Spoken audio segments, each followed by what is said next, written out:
ಹರೇ ರಾಮ. ಯತ್ರೈವ ಯತ್ರೈವ ಮನೋಮದೀಯಂ ತತ್ರೈವ ತತ್ರೈವ ತವ ಸ್ವರೂಪಂ.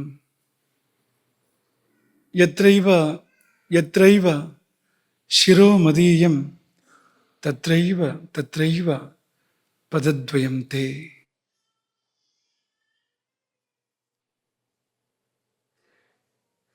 ಅನ್ನಪೂರ್ಣೈ ಸದಾ ಪೂರ್ಣೈ ಶಂಕರ ಪ್ರಾಣವಲ್ಲಭೆ ಜ್ಞಾನ ವೈರಾಗ್ಯ ಸಿದ್ಧ್ಯರ್ಥಂ ಭಿಕ್ಷಾಂ ದೇಹಿ ಚ ಪಾರ್ವತಿ.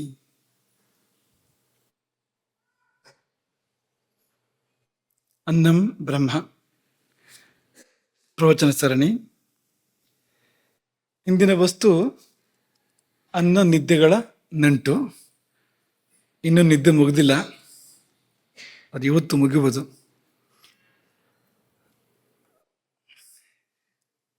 ನಮ್ಮ ಶರೀರದಲ್ಲಿ ಒಂದು ಸಂಸಾರ ನಡೆದಿದೆ. ನಿನ್ನೆಯ ಪ್ರವಚನದ ಬಿಂದುಗಳನ್ನು ಸ್ವೀಕಾರ ಮಾಡ್ತಾ ಇರುವಂಥದ್ದು ನಾವು. ಇಲ್ಲಿಯೇ ಒಂದು ಸಂಸಾರ ನಡೆದಿದೆ.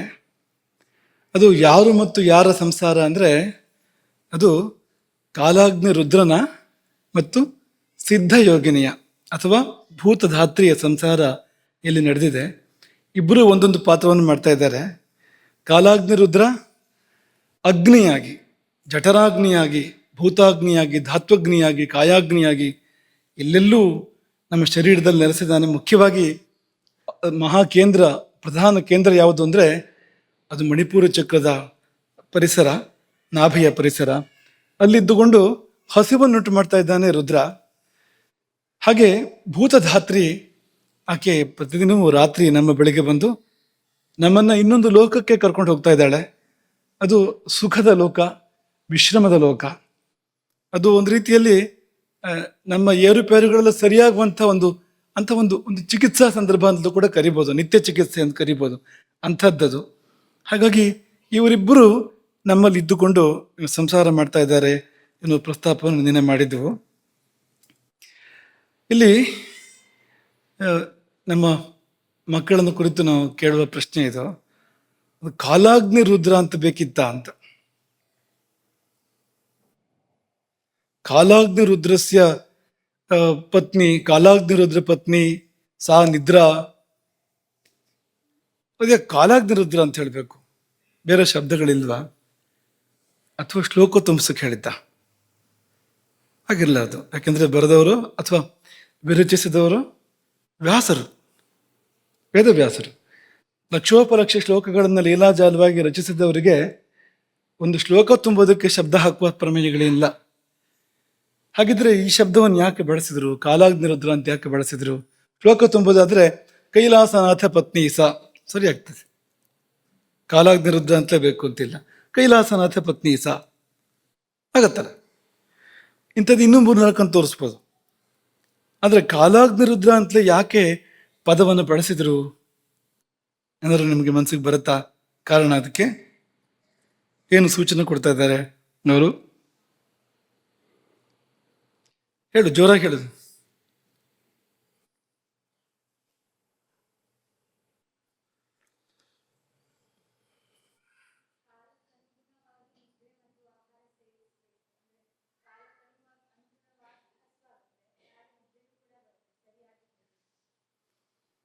ಹತ್ರ ಇದೆ ಹೇಳಿದ್ದು. ಅದೇ ನಿದ್ದೆಯನ್ನು ಯಾರು ಅಂತ ಅಲ್ಲಿ ಪ್ರಕಟವಾಗಿ ಹೇಳಿ ಆಯಿತು ವೇದವ್ಯಾಸರು. ಸೂಚ್ಯವಾಗಿ ಅಗ್ನಿ ಯಾರು ಅಂತ ಕೂಡ ಹೇಳ್ತಾ ಇದ್ದಾರೆ ಅಲ್ಲಿ, ಅದೇ ಪದಗಳ ಮೂಲಕ ಹೇಳ್ತಾ ಇದ್ದಾರೆ. ಕಾಲಾಗ್ನಿ ಅನ್ನೋ ಶಬ್ದಕ್ಕೆ ಪ್ರಳಯ ಕಾಲದ ಅಗ್ನಿ ಅಂತ ಬೇರೆ ಕಡೆ ಎಲ್ಲ ಅರ್ಥ ಇದೆ, ಆದರೆ ಇಲ್ಲಿ ಅದರ ಸೂಕ್ಷ್ಮ ಬೇರೆ ಅಂತ. ಕಾಲಾಗ್ನಿ ಅಂದರೆ ಒಂದು ನಿರ್ದಿಷ್ಟ ಕಾಲದಲ್ಲಿ ಎದ್ದು ಬರುವ ಅಗ್ನಿ ಯಾವುದದು? ನಡು ಮಧ್ಯಾಹ್ನ ಪಿತ್ತಕಾಲದಲ್ಲಿ ಎದ್ದು ಬರುವ ಅಗ್ನಿ ಅದು. ಯಾವ್ಯಾವಾಗಲೂ ಬರ್ತಾ ಇರೋದಿಲ್ಲ ಅದು. ಯಾವ್ಯಾವಾಗಲೂ ಬರ್ತಾ ಇದ್ರೆ ಅದು ರುದ್ರ ಸ್ವರೂಪದ ಅಗ್ನಿ ಎಲ್ಲದು, ಅದು ಯಮ ಸ್ವರೂಪದ ಅಗ್ನಿ ಅದು. ರುದ್ರಾಗ್ನಿ, ಶಿವಾಗ್ನಿ ಯಾವುದು ಅಂದರೆ ಯಾವುದೋ ಒಂದು ನಿರ್ದಿಷ್ಟ ಕಾಲದಲ್ಲಿ, ಪಿತ್ತ ಕಾಲದಲ್ಲಿ ಎದ್ದು ಬರ್ತದೆ ಅದು ಅಂತ. ಅದೇ ಈ ಜಠರಾಗ್ನಿ ಏನಿದೆ ಅದನ್ನೇ ಸೂಚಿಸುವ ಶಬ್ದ ಕಾಲಾಗ್ನಿ ಎನ್ನುವಂಥದ್ದು. ಅಗ್ನಿ ಶಬ್ದದ ಪ್ರಯೋಗ, ಕಾಲ ಶಬ್ದದ ಪ್ರಯೋಗ, ಇದೆಲ್ಲ ಆ ಧ್ವನಿಯನ್ನ ಕೊಡುವಂಥದ್ದು. ಮತ್ತೆ ರುದ್ರನೇ ಅಗ್ನಿ ಎಂಬುದಕ್ಕೆ ಕಾಲಕೂಟ ವಿಷವನ್ನು ಜೀರ್ಣ ಮಾಡ್ಕೊಂಡಲ್ಲ ಅವನು. ಜೀರ್ಣ ಮಾಡ್ಕೊಳ್ಳೋದಕ್ಕೆ ಅಸಾಧ್ಯವಾದುದರಲ್ಲ ಅಸಾಧ್ಯವಾದುದು ಹಲಾಹಲ ವಿಷ ಅಥವಾ ಕಾಲಕೂಟ ವಿಷ ಅಂತ ಹೇಳ್ತೇವಲ್ಲ ನಾವು. ವಿಷ ಅಂದರೆ ಅದು ಜೀರ್ಣ ಆಗದೆ ಇರುವಂಥದ್ದು, ಜೀರ್ಣಕ್ಕೆ ಅಸಾಧ್ಯವಾಗಿರುವಂಥದ್ದು ವಿಷ. ಅದರಲ್ಲಿ ಕಾಲಕೂಟಕ್ಕೆ ಹಲಾಹಲಕ್ಕೆ ಸಮಾನ ಬೇರೆ ಯಾವುದೂ ಇಲ್ಲ. ಅದನ್ನು ಜೀರ್ಣ ಮಾಡಿದವನು ಅಂದರೆ ಅದು ಅಂಥದ್ದೊಂದು ಅಗ್ನಿಯೇ, ಬಲಿಷ್ಠವಾದ ಅಗ್ನಿ ಆಗಿರಬೇಕು ಅದು ಎನ್ನುವುದನ್ನು ನಾವಲ್ಲಿ ಅರ್ಥ ಮಾಡ್ಕೊಳ್ಬೋದು. ಇರಲಿ, ನಿನ್ನೆ ನಿದ್ದೆ ಎಂಬ ಪೂಜೆ ಎಂಬ ಮಾತನ್ನು ಹೇಳಿದ್ವು. ನಿದ್ದೆಯಲ್ಲ ಪೂಜೆ, ಹಾಗಾಗಿ ಅದೆಲ್ಲ ನಿಯಮಗಳು. ಈಗ ಮುರಿದ ಮಂಚದಲ್ಲಿ ಮಲಗಬೇಡ ಅಂದರೆ ಏನು, ನಿದ್ದೆ ಬರಲಿಕ್ಕೆ ಏನಾಗಬೇಕು? ಮುರಿದ ಮಂಚ ಆದ್ರೇನು ಅಥವಾ ಗಂಧದ ಮಂಚ ಚೆನ್ನಾಗಿರೋದು ಕೆತ್ತನೆ ಮಾಡಿರೋದಾದ್ರೇನು, ನಿದ್ದೆ ಬರೋಕ್ಕೆ ಏನು ತೊಂದರೆ ಅಂದರೆ ಇಲ್ಲ, ಅದು ಪೂಜೆ ಇದು ಅಂತ. ಇದು ಕೇವಲ ರಾಜರಿಗೆ ಹೇಳಿದ್ದಲ್ಲ ಮುರಿದ ಮಂಚದಲ್ಲಿ ಮಲಗಬೇಡ ಅಂತ, ಶ್ರೀಮಂತರಿಗೆ ಹೇಳಿದ್ದಲ್ಲ, ಎಲ್ಲರಿಗೂ ಹೇಳಿದ್ದು. ಯಾಕೆಂದ್ರೆ ಮುರಿದ ಮನೆಯಲ್ಲಿ ಪೂಜೆ ಮಾಡಬೇಡ ಕೂತ್ಕೊಂಡು ಅಂತ ಹೇಳಿದ ಹಾಗೆ ಇದು ಅಂತ. ಅಥವಾ ಒಡೆದ ಗಂಟೆ ಜಾಗಟೆ ಬಳಸಿ ಪೂಜೆ ಮಾಡಬೇಡ ಅಂತ ಹೇಳಿದಾಗೆ ಅದು ಅಂತ. ಅಂದ್ರೆ ಪೂಜೆ ಎನ್ನುವುದಕ್ಕೆ ತುಂಬ ಒತ್ತು ಕೊಟ್ಟಿದ್ರಿಂದ, ನಿದ್ದೆಯನ್ನ ಒಂದು ಒಂದು ಪೂಜಾ ಕಾರ್ಯವಾಗಿ ಭಾವಿಸಿದ್ರಿಂದಲೇ ಆ ನಿಯಮಗಳಲ್ಲೇ ಬಂದು ಅಂತ. ಹಾಗೆ ಪೂಜೆ ಹೇಗಿದೆ ಅನ್ನೋದನ್ನ ಒಂದು ಚಿಕ್ಕದಾಗಿ ನೋಡೋಣ. ರಾತ್ರಿ ಬರುವ ಭೂತಧಾತ್ರ ಸಿದ್ಧಯೋಗಿನಿಗೆ ಪೂಜೆ ಮಾಡುವಾಗ ಈ ಶರೀರವೇ ಗುಡಿ, ಶರೀರವೇ ದೇವಸ್ಥಾನ. ಗರ್ಭಗೃಹ ಯಾವುದು ಅಂದರೆ ಪ್ರಶಾಂತವಾದ ಮನಸ್ಸು, ಅದು ಗರ್ಭಗುಡಿ. ಮನಸ್ಸು ಪ್ರಶಾಂತವಾಗದೇ ಇದ್ರೆ ನಿದ್ದೆ ಬರೋದಿಲ್ಲ, ಭೂತಧಾತ್ರೆ ಬರೋದಿಲ್ಲ ಅಂತ. ಹಾಗಾಗಿ ಪ್ರಶಾಂತ ಮಾನಸವೇ ಗರ್ಭಗೃಹ. ಕಣ್ಣೇ ಪೀಠ. ನಿದ್ದೆ ಬರೋದು ಎಲ್ಲಿ ಅಂದ್ರೆ ಇಲ್ಲಿ ನಿದ್ದೆ ಬರ್ತದೆ ಅಂದ್ರೆ ನಮಗೆ ಹೂ ಅಂತ ಅನ್ಸೋದಿಲ್ಲ, ಇಲ್ಲಿ ನಿದ್ದೆ ಬರೋದು ಅಂತ. ಹಾಗಾಗಿ ಕಣ್ಣೇ ಪೀಠ ಅಂತ, ಕಣ್ಣು ಮುಚ್ಚಬೇಕು ನಿದ್ದೆ ಬರಬೇಕಾದ್ರೆ. ನಿಮ್ಗೆ ನಮ್ಮ ಒಬ್ಬ ಚಿಕ್ಕ ವಯಸ್ಸಿನ ಸಹಾಧ್ಯಾಯಿ ಬಗ್ಗೆ ಹೇಳಿದ್ವು, ಅವನಿಗೊಂದು ಆ ಶಕ್ತಿ ಇತ್ತು ಅಂತ, ಕಣ್ಣು ತೆರೆದೇ ನಿದ್ದೆ ಮಾಡ್ತಾ ಇದ್ದ ಅಂತ ಯಾವಾಗಲೂ ನಿಮ್ಗೆ ಹೇಳಿದ ನೆನಪು ನಮಗೆ. ಅದು ಅಪರೂಪದ ಪ್ರಕರಣ ಅದು. ಇಲ್ಲದೆ ಇದ್ರೆ ಕಣ್ಣು ತೆರೆದು ನಿದ್ದೆ ಮಾಡೋಕ್ಕಾಗೋದಿಲ್ಲ, ಕಣ್ಣು ಮುಚ್ಚಿ ಹೋಗ್ತದೆ ತಾನೇ ತಾನಾಗಿ. ಯಾಕೆಂದ್ರೆ ನಿದ್ದೆಯ ತಮಗುಣ ಅಲ್ವಾ ಅದು. ಹಾಗಾಗಿ ಕಣ್ಣು ಮುಚ್ಚುವಂತೆ ಅದು ಮಾಡಲೇಬೇಕು. ಅದು ಕಣ್ಣೇ ಪೀಠ.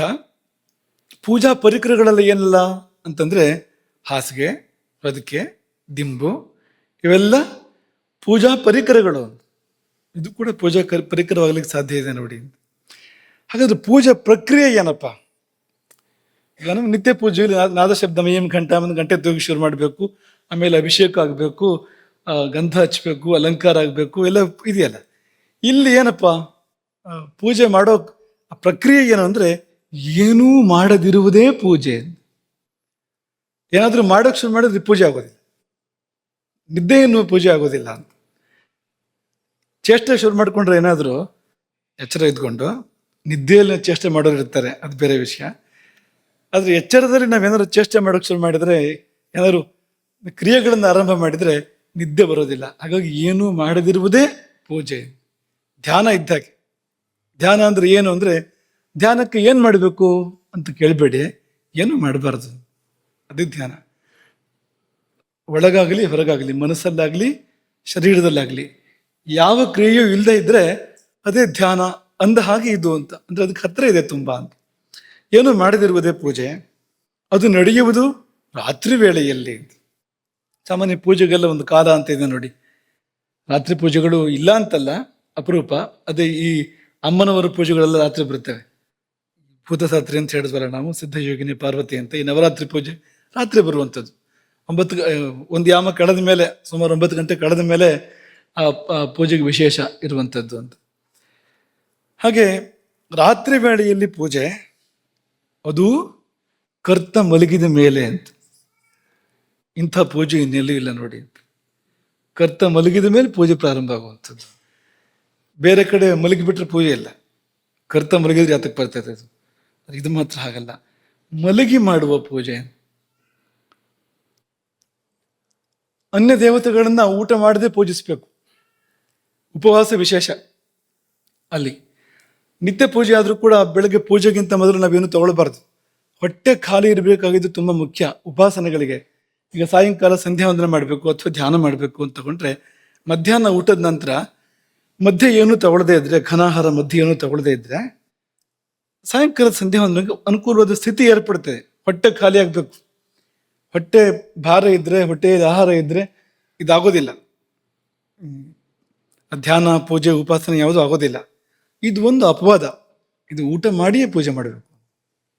ಹಾಗಂತ ಬಿಗಿದು ಊಟ ಮಾಡೋದಲ್ಲ, ಉಪವಾಸ ಇರೋದು ಅಲ್ಲ. ಒಂದು ಹದದಲ್ಲಿ ಅವಳಿಗೆ ಎಷ್ಟು ಬೇಕೋ ಅಷ್ಟೇ, ಅವಳು ಬರೋದಕ್ಕೆ ಎಷ್ಟು ಬೇಕೋ ಅಷ್ಟೇ ತಗೊಂಡು ಅವಳಿಗೆ ಜಾಗ ಬಿಟ್ಟು ನಾವು ಊಟ ಮಾಡಿದರೆ ಆಕೆ ಬಂದ್ಬಿಡ್ತಾಳೆ. ಇದು ನಿತ್ಯ ತಪ್ಪದೇ ನಡೆಸಬೇಕಾದ ಯೋಗ ನಿದ್ರಾ ಪೂಜೆ, ದೇವಿ ಪೂಜೆ ಎಲ್ಲರೂ ಮಾಡಬೇಕು. ಎಲ್ಲ ವರ್ಣ ವರ್ಗದವರು ಮಾಡಬೇಕಾದ ಪೂಜೆ, ಎಲ್ಲ ವಯಸ್ಸಿನವರು ಮಾಡಬೇಕಾದ ಪೂಜೆ, ಎಲ್ಲೆಲ್ಲರೂ ಮಾಡಬೇಕಾದ ಪೂಜೆ, ಪ್ರತಿನಿತ್ಯ ಮಾಡಬೇಕಾಗಿರುವಂಥದ್ದು. ಇದು ಒಂದನ್ನು ಸರಿ ಮಾಡಿದರೂ ಜೀವನ ಸರಿಯಾಗ್ಬೋದು. ಪೂಜೆ ಸರಿಯಾಗಿ ನೆರವೇರಿದ್ರೆ ಫಲ ಅಪಾರ. ಪೂಜೆಗೊಂದು ಫಲ ಬೇಕಲ್ಲ. ಏನು ಲಾಭ ಇಲ್ಲದೆ ಏನನ್ನು ಮಾಡೋರಲ್ಲ ನಾವು ಮನುಷ್ಯರು. ಲಾಭ ಬೇಕೇ ಬೇಕು ನಾವು. ಈ ಪೂಜೆಗೆ ಏನಪ್ಪ ಲಾಭ? ನಿದ್ದೆ ಎಂಬ ಪೂಜೆಗೆ ಅಂದರೆ ವಿಶ್ರಾಂತಿ ಸರ್ವಾಂಗಗಳಿಗೆ ಅಂತ. ನಿದ್ದೆಯಲ್ಲಿ ಮಾತ್ರ ಸಿಗುವಂಥದ್ದು ಸರ್ವಾಂಗ ವಿಶ್ರಾಂತಿ. ಎಲ್ಲ ಅಂಗಗಳು ವಿಶ್ರಾಂತಿಯನ್ನು ಪಡಿತೇವೆ. ಇಲ್ಲಿ ಅಂತರಂಗ ಸಹಿತ ಅಂತರಂಗಕ್ಕೂ ಕೂಡ ವಿಶ್ರಾಂತಿ. ಪಾಪ ಅಂತರಂಗ ಅಥವಾ ನಮ್ಮ ಮನಸ್ಸು ಅನ್ನುವಂಥದ್ದು ಅದು ದುಡಿಯೋದಕ್ಕೆ ಲೆಕ್ಕ ಇಲ್ಲ. ಒಂದು ಕ್ಷಣ ಮಾತ್ರ ಸುಮ್ಮನೆ ಇರ್ತದ. ಅದು ನಾವು ಎಚ್ಚರ ಇದ್ದಾಗ ಅಂದ್ರೆ ಒಂದು ಕ್ಷಣವೂ ಕೂಡ ಸುಮ್ಮನೆ ಇರೋದಿಲ್ಲ. ಎಲ್ಲಿಂದ ಎಲ್ಲಿಗೆ ತಿರುಗಾಟ. ಕ್ಷಣ ಮಾತ್ರದಲ್ಲಿ ಇಲ್ಲಿಂದ ಮನೆಗೆ ಹೋಗ್ಬಿಡ್ತದೆ. ಅದು ಮನೆಯಿಂದ ಮತ್ತೆಲ್ಲ ಪೇಟೆಗೆ ಹೋಗ್ಬಿಡ್ತದೆ. ಅಲ್ಲಿಂದ ಯಾವುದೋ ಉದ್ಯಾನವನಕ್ಕೆ ಹೋಗ್ತದೆ, ಅಲ್ಲಿಂದ ಇನ್ನೆಲ್ಲಿಗೂ ಹೋಗ್ತದೆ. ಈ ಊರು ಬಿಟ್ಟು ಬೇರೆ ಊರಿಗೆ, ಬೇರೆ ದೇಶಕ್ಕೆ, ಬೇರೆ ಲೋಕಕ್ಕೆ, ಚಂದ್ರಲೋಕಕ್ಕೆಲ್ಲ ಹೋಗಿ ಬಂದ್ಬಿಡ್ತದೆ ಅದು ಮನಸ್ಸು. ಇಡೀ ದಿನ ಒಂದಿಲ್ಲದೆ ಒಂದು ಕೆಲಸ ಮಾಡ್ತಾ ಇರ್ತದಲ್ಲ ಯಾವಾಗಲೂ. ಅದಕ್ಕೆ ವಿಶ್ರಾಂತಿ ಅಂದರೆ ಈ ನಿದ್ದೆಯಲ್ಲಿಯೇ ತಕ್ಕ ಮಟ್ಟಿಗಾದ್ರೂ ವಿಶ್ರಾಂತಿ ದೊರೆಯುವಂಥದ್ದು. ಅದರಲ್ಲಿ ಕೂಡ ಗಾಢ ನಿದ್ರೆ, ಅಲ್ಲಿ ಅದಕ್ಕೆ ಹೆಚ್ಚು ವಿಶ್ರಾಂತಿ ಸಿಗುವಂಥದ್ದು. ಪುರೀತತ್ವ ಎನ್ನುವ ನಾಡಿಯಲ್ಲಿ ಮನಸ್ಸು ಪ್ರವೇಶ ಮಾಡಬೇಕಂತೆ. ನಮ್ಮೊಳಗಿರ್ತಕ್ಕಂಥ ಸಾವಿರ ಸಾವಿರ ಸಾವಿರ ಸಾವಿರ ನಾಡಿಗಳ ಮಧ್ಯದಲ್ಲಿ ಪುರೀತತ್ವ ಎನ್ನುವಂಥ ಒಂದು ನಾಡಿ ಇದೆ. ಆ ನಾಡಿಯಲ್ಲಿ ಮನಸ್ಸು ಹೊಕ್ಕಾಗ ನಿದ್ದೆ ಬರುವಂಥದ್ದು ನಮಗೆ ಎಂಬುದಾಗಿ ಯೋಗಶಾಸ್ತ್ರವಿದ್ದರು ಹೇಳುವಂಥದ್ದು. ಹಾಗಾಗಿ ಮನಸ್ಸಿಗೆ ವಿಶ್ರಾಂತಿ. ಸೃಷ್ಟಿಯಲ್ಲಿ ಯಾವುದನ್ನು ಕೂಡ ನಿರಂತರ ಮಾಡೋದಕ್ಕೆ ಸಾಧ್ಯ ಇಲ್ಲ. ಅಂಥ ಯಾವ ಯಂತ್ರವೂ ಇಲ್ಲ. ಮಧ್ಯೆ ವಿಶ್ರಾಂತಿ ಇಲ್ಲದೆ ನಿರಂತರ ಕೆಲಸ ಮಾಡುವಂಥ, ವರ್ಷಾನುಗಟ್ಟಲೆ ಕೆಲಸ ಮಾಡುವಂಥ ಅಥವಾ ಇನ್ನೂ ದೀರ್ಘಕಾಲ ಕೆಲಸ ಮಾಡುವಂಥ ಯಂತ್ರ ಯಾವುದಿದೆ? ಭೂಲೋಕದಲ್ಲಿ ಯಾವುದೂ ಇಲ್ಲ. ಸೂರ್ಯ ಭಗವಂತ ಪಾಪ ವಿಶ್ರಾಂತಿ ಇಲ್ಲದೆ ಮಾಡ್ತಾ ಇದ್ದಾನೆ. ಭೂಮಿ ಈ ಪಾರ್ಶ್ವಕ್ಕೆ ಆ ಪಾರ್ಶ್ವಕ್ಕೆ ಅಂತ ಮಾಡ್ತಾ ಇರ್ತಾನೆ ಯಾವಾಗಲೂ. ಆದರೆ ಇಲ್ಲಿ ನಮ್ಮ ನಡುವೆ ಅಂಥದ್ದೊಂದು ಉಪಕರಣ ಯಾವುದೂ ಇಲ್ಲ. ವಿಮಾನ ಬಂದು ಹಿಡಿದ ಮೇಲೆ ಒಂದು 3/4 ಗಂಟೆ 1 ಗಂಟೆ ಒಳಗಡೆ ಮತ್ತೆ ಹಾರಿಸೋದಿಲ್ಲ ಅದನ್ನು. ಯಾಕೆಂದರೆ ಅದು ತಣಿಯುವ ಅವಧಿ ಅಲ್ವಾ. ಆಂಗ್ದರ ಕೂಲಿಂಗ್ ಪೀರಿಯಡ್ ಅಂತ ಒಂದು ಶಬ್ದ ಇದೆ ಅವರಲ್ಲಿ, ಅದು ಬೇಕಂತ ಅಂತ. ಹಾಗಾಗಿ ಆ ಅವಧಿ ಬೇಕು, ತಣಿಯುವ ಅವಧಿ ಒಂದು ಬೇಕು ಅಂತ. ಹಾಗಾಗಿ ವಿಶ್ರಾಂತಿ ಅಂತರಂಗ ಸಹಿತವಾದ ಸರ್ವಾಂಗಗಳಿಗೆ. ಪುನರ್ನವತೆ, ನಿನ್ನೆ ಹೇಳಿದ್ವಿ ನಿಮ್ಗೆ, ಮತ್ತೆ ಹೊಸತಾಗುವಂಥದ್ದು ಎಲ್ಲವೂ ಕೂಡ. ನಿದ್ದೆ ಮಾಡಿ ಎದ್ದಾಗ ಮತ್ತೊಮ್ಮೆ ಹುಟ್ಟಿದಂತೆ ಅದು. ನಿನ್ನೆಗಳು ಸತ್ತಿವೆ, ಹಾಗಾಗ್ತದೆ ಅಂತ. ಹೊಸದಾಗಿ ನಾಳೆ ಅಥವಾ ಈ ದಿನ ಹೊಸದಾಗಿ ಹುಟ್ಟುತ್ತದೆ ಅಂತ ಹೊಸತನದ ಫಲ ಅಲ್ಲಿದೆ. ಇಲ್ಲಿದ್ರೆ ಜೀವನ ತಂಗಳಾಗಿ ಹೋಗ್ತಿತ್ತು. ನಿದ್ದೆ ಒಂದು ಎದ್ದಿದ್ರಿಂದ ನಿತ್ಯ ಅದು ಹೊಸತಾಗ್ತಾ ಇದೆ ಅಂತ. ಹೊಸಬನ್ನ ಮಾಡುವಳು ತಾಯಿ ಅಂತ. ಮತ್ತೆ ನವಶಕ್ತಿಯ ಪೂರ್ಣ ಈ ಚರವಾಣಿ ನೀವು ಉಪಯೋಗಿಸ್ತಾ ಇರ್ತೀರಲ್ವಾ. ನಮ್ಮ ಮಕ್ಕಳಲ್ಲ, ನೀವೆಲ್ಲ ಪುಣ್ಯಾತ್ಮರು. ನಿಮಗೆ ಕರುಣೆ ಪಿಶಾಚಿಯಿಂದ ಬಿಡುಗಡೆ ಇದೆ. ನೀವು ಇಲ್ಲಿ ನಮ್ಮಲ್ಲಿ ನಿಮ್ಮಲ್ಲಿಯೇ ಇದು, ನಮ್ಮದು ನಿಮ್ಮದು ಅಂತ ಬೇರೆ ಇಲ್ಲ. ಇಲ್ಲಿಲ್ಲದೆ ಇದ್ದಿದ್ರೆ ಈ ಚಿಕ್ಕ ವಯಸ್ಸಲ್ಲಿ ನಿಮ್ಮನ್ನ ಕರುಣೆ ಪಿಶಾಚಿ ಕಾಡ್ತಾ ಇತ್ತು. ಸಣ್ಣ ವಯಸ್ಸಲ್ಲಿ ಅದರಿಂದ ಏನು ಒಳ್ಳೇದು, ಯಾವ ವಯಸ್ಸಲ್ಲೂ ಒಳ್ಳೇದಲ್ಲ, ಈ ವಯಸ್ಸಲ್ಲಿ ಖಂಡಿತ ಒಳ್ಳೇದಲ್ಲ. ಬದುಕಿಗೆ ದಿಕ್ಕು ಸಿಗುವ ಸಮಯದಲ್ಲಿ ದಿಕ್ಕು ತಪ್ಪಿಸುವಂಥ ಮಾಧ್ಯಮಕ್ಕೆ ನಾವು ಮರಳಾಗಬಾರ್ದು. ಹಾಗಾಗಿ ಅದು ನೋಡಿ, ಪ್ರತಿನಿತ್ಯ ಉಪಯೋಗಿಸ್ಬೇಕು ಅಂದರೆ ಪ್ರತಿನಿತ್ಯ ಅದನ್ನು ಶಕ್ತಿ ಪೂರ್ಣ ಮಾಡ್ಬೇಕು. ಅದಕ್ಕೆ ಇಲ್ದಿದ್ರೆ ಉಪಯೋಗಿಸೋಕ್ಕಾಗೋದಿಲ್ಲ ಅಂತ. ಹಾಗೆ ಇದು ಕೂಡ, ಇದಕ್ಕೆ ಮತ್ತೆ ಶಕ್ತಿ ತುಂಬಬೇಕು ಅಂದರೆ ನಿದ್ದೆಯೇ ದಾರಿ. ಅದಕ್ಕೆ ಅಲ್ಲಿ ಶಕ್ತಿ ತುಂಬಿ ಬರ್ತದೆ. ಆಯಿತು, ಪ್ರಸಾದ ಏನು ಹೇಳ್ರಿ? ಪೂಜೆ ಆಯಿತು ಅಂದಮೇಲೆ ಒಂದು ಪ್ರಸಾದ ಬೇಡವಾ? ಪ್ರಸಾದ ಅಂದ್ರೆ ಏನು? ಪ್ರಸಾದ ಅಂದರೆ ಪಾನಕ ಪನಿವಾರ. ಪ್ರಸಾದ ಅಂದ್ರೆ ಭಕ್ಷ್ಯ ಭೋಜ್ಯ ಅಲ್ವಾ? ಪ್ರಸಾದಸ್ತು ಪ್ರಸನ್ನತಾ. ಪ್ರಸನ್ನತೆಯೇ ಪ್ರಸಾದ ಶಬ್ದಕ್ಕೆ ಅರ್ಥ. ಪ್ರಸಾದ ಶಬ್ದದ ಮೂಲಾರ್ಥವೇ ಪ್ರಸನ್ನತೆ. ಪ್ರಸನ್ನತೆ ಅಂದ್ರೆ ಏನು? ಕೊಳ ತಿಳಿಯಾಗಿದ್ರೆ ಅದಕ್ಕೆ ಪ್ರಸನ್ನ ಅಂತ ಕರೀತಾರೆ. ಪ್ರಸನ್ನ ಸಲಿಲ ಅಂದ್ರೆ ತಿಳಿಗೊಳ. ಅದು ಕದಡಿದ್ರೆ ಅದು ಪ್ರಸನ್ನ ಅಲ್ಲ, ಪ್ರಕ್ಷುಬ್ಧ ಅದು. ಹಾಗಾಗಿ ಇಲ್ಲಿ ಏನಪ್ಪಾ ಅಂದ್ರೆ ತಿಳಿ ಮನ ಇದೆಯಲ್ಲ, ಆ ಪ್ರಸನ್ನತೆ. ನಿಮ್ಗೆ ನಿದ್ದೆ ಸರಿಯಾಗಿ ಆಗಿದ್ರೆ, ಭೂತಧಾತ್ರಿಯೇ ಬಂದು ಹೋದಾದ್ರೆ ಅದ್ರ ಕುರುಹು ಏನು ಅಂದ್ರೆ, ಎಚ್ಚರ ಆದ ಕೂಡಲೇ ಒಂದು ಪ್ರಸನ್ನತೆ ಮೈ ಮನಸ್ಸುಗಳಲ್ಲಿ ಇರುತ್ತದೆ.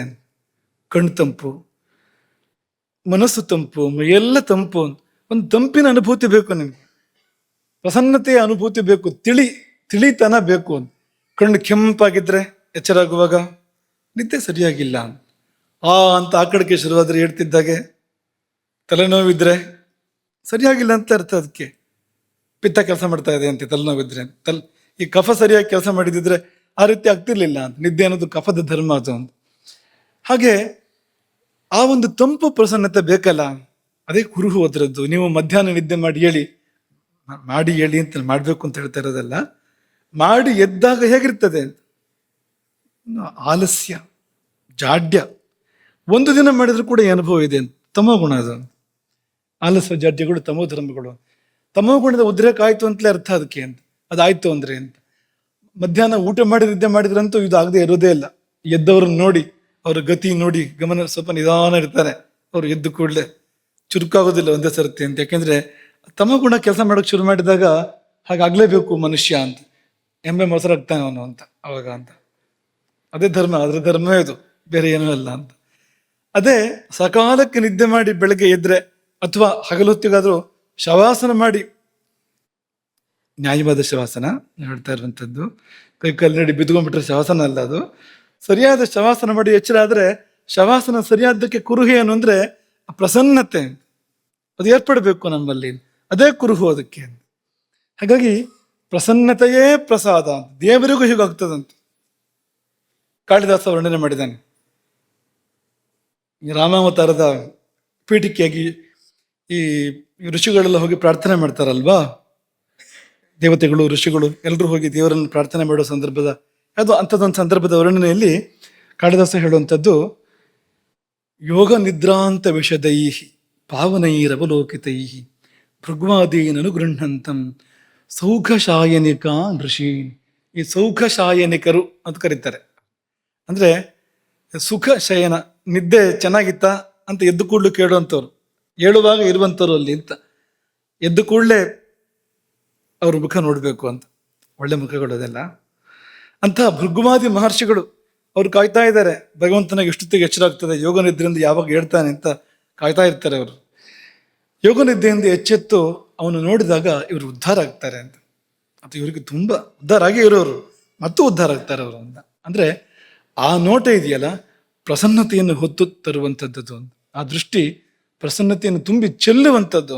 ಯಾರು ಬಂದು ಬಂದು ನಿಲ್ತಾರೋ ಅವ್ರ ಮೇಲೆ ಪ್ರಸನ್ನತೆಯ ಅಮೃತದ ಮಳೆ ಸುರಿತದೆ ನೋಟದಿಂದ ಅಂತ. ಯಾಕೆಂದ್ರೆ ಒಳಗೆ ತುಂಬಿದೆ ಆ ಪ್ರಸನ್ನತೆ ನಿದ್ದೆಯ ಕಾರಣಕ್ಕೆ.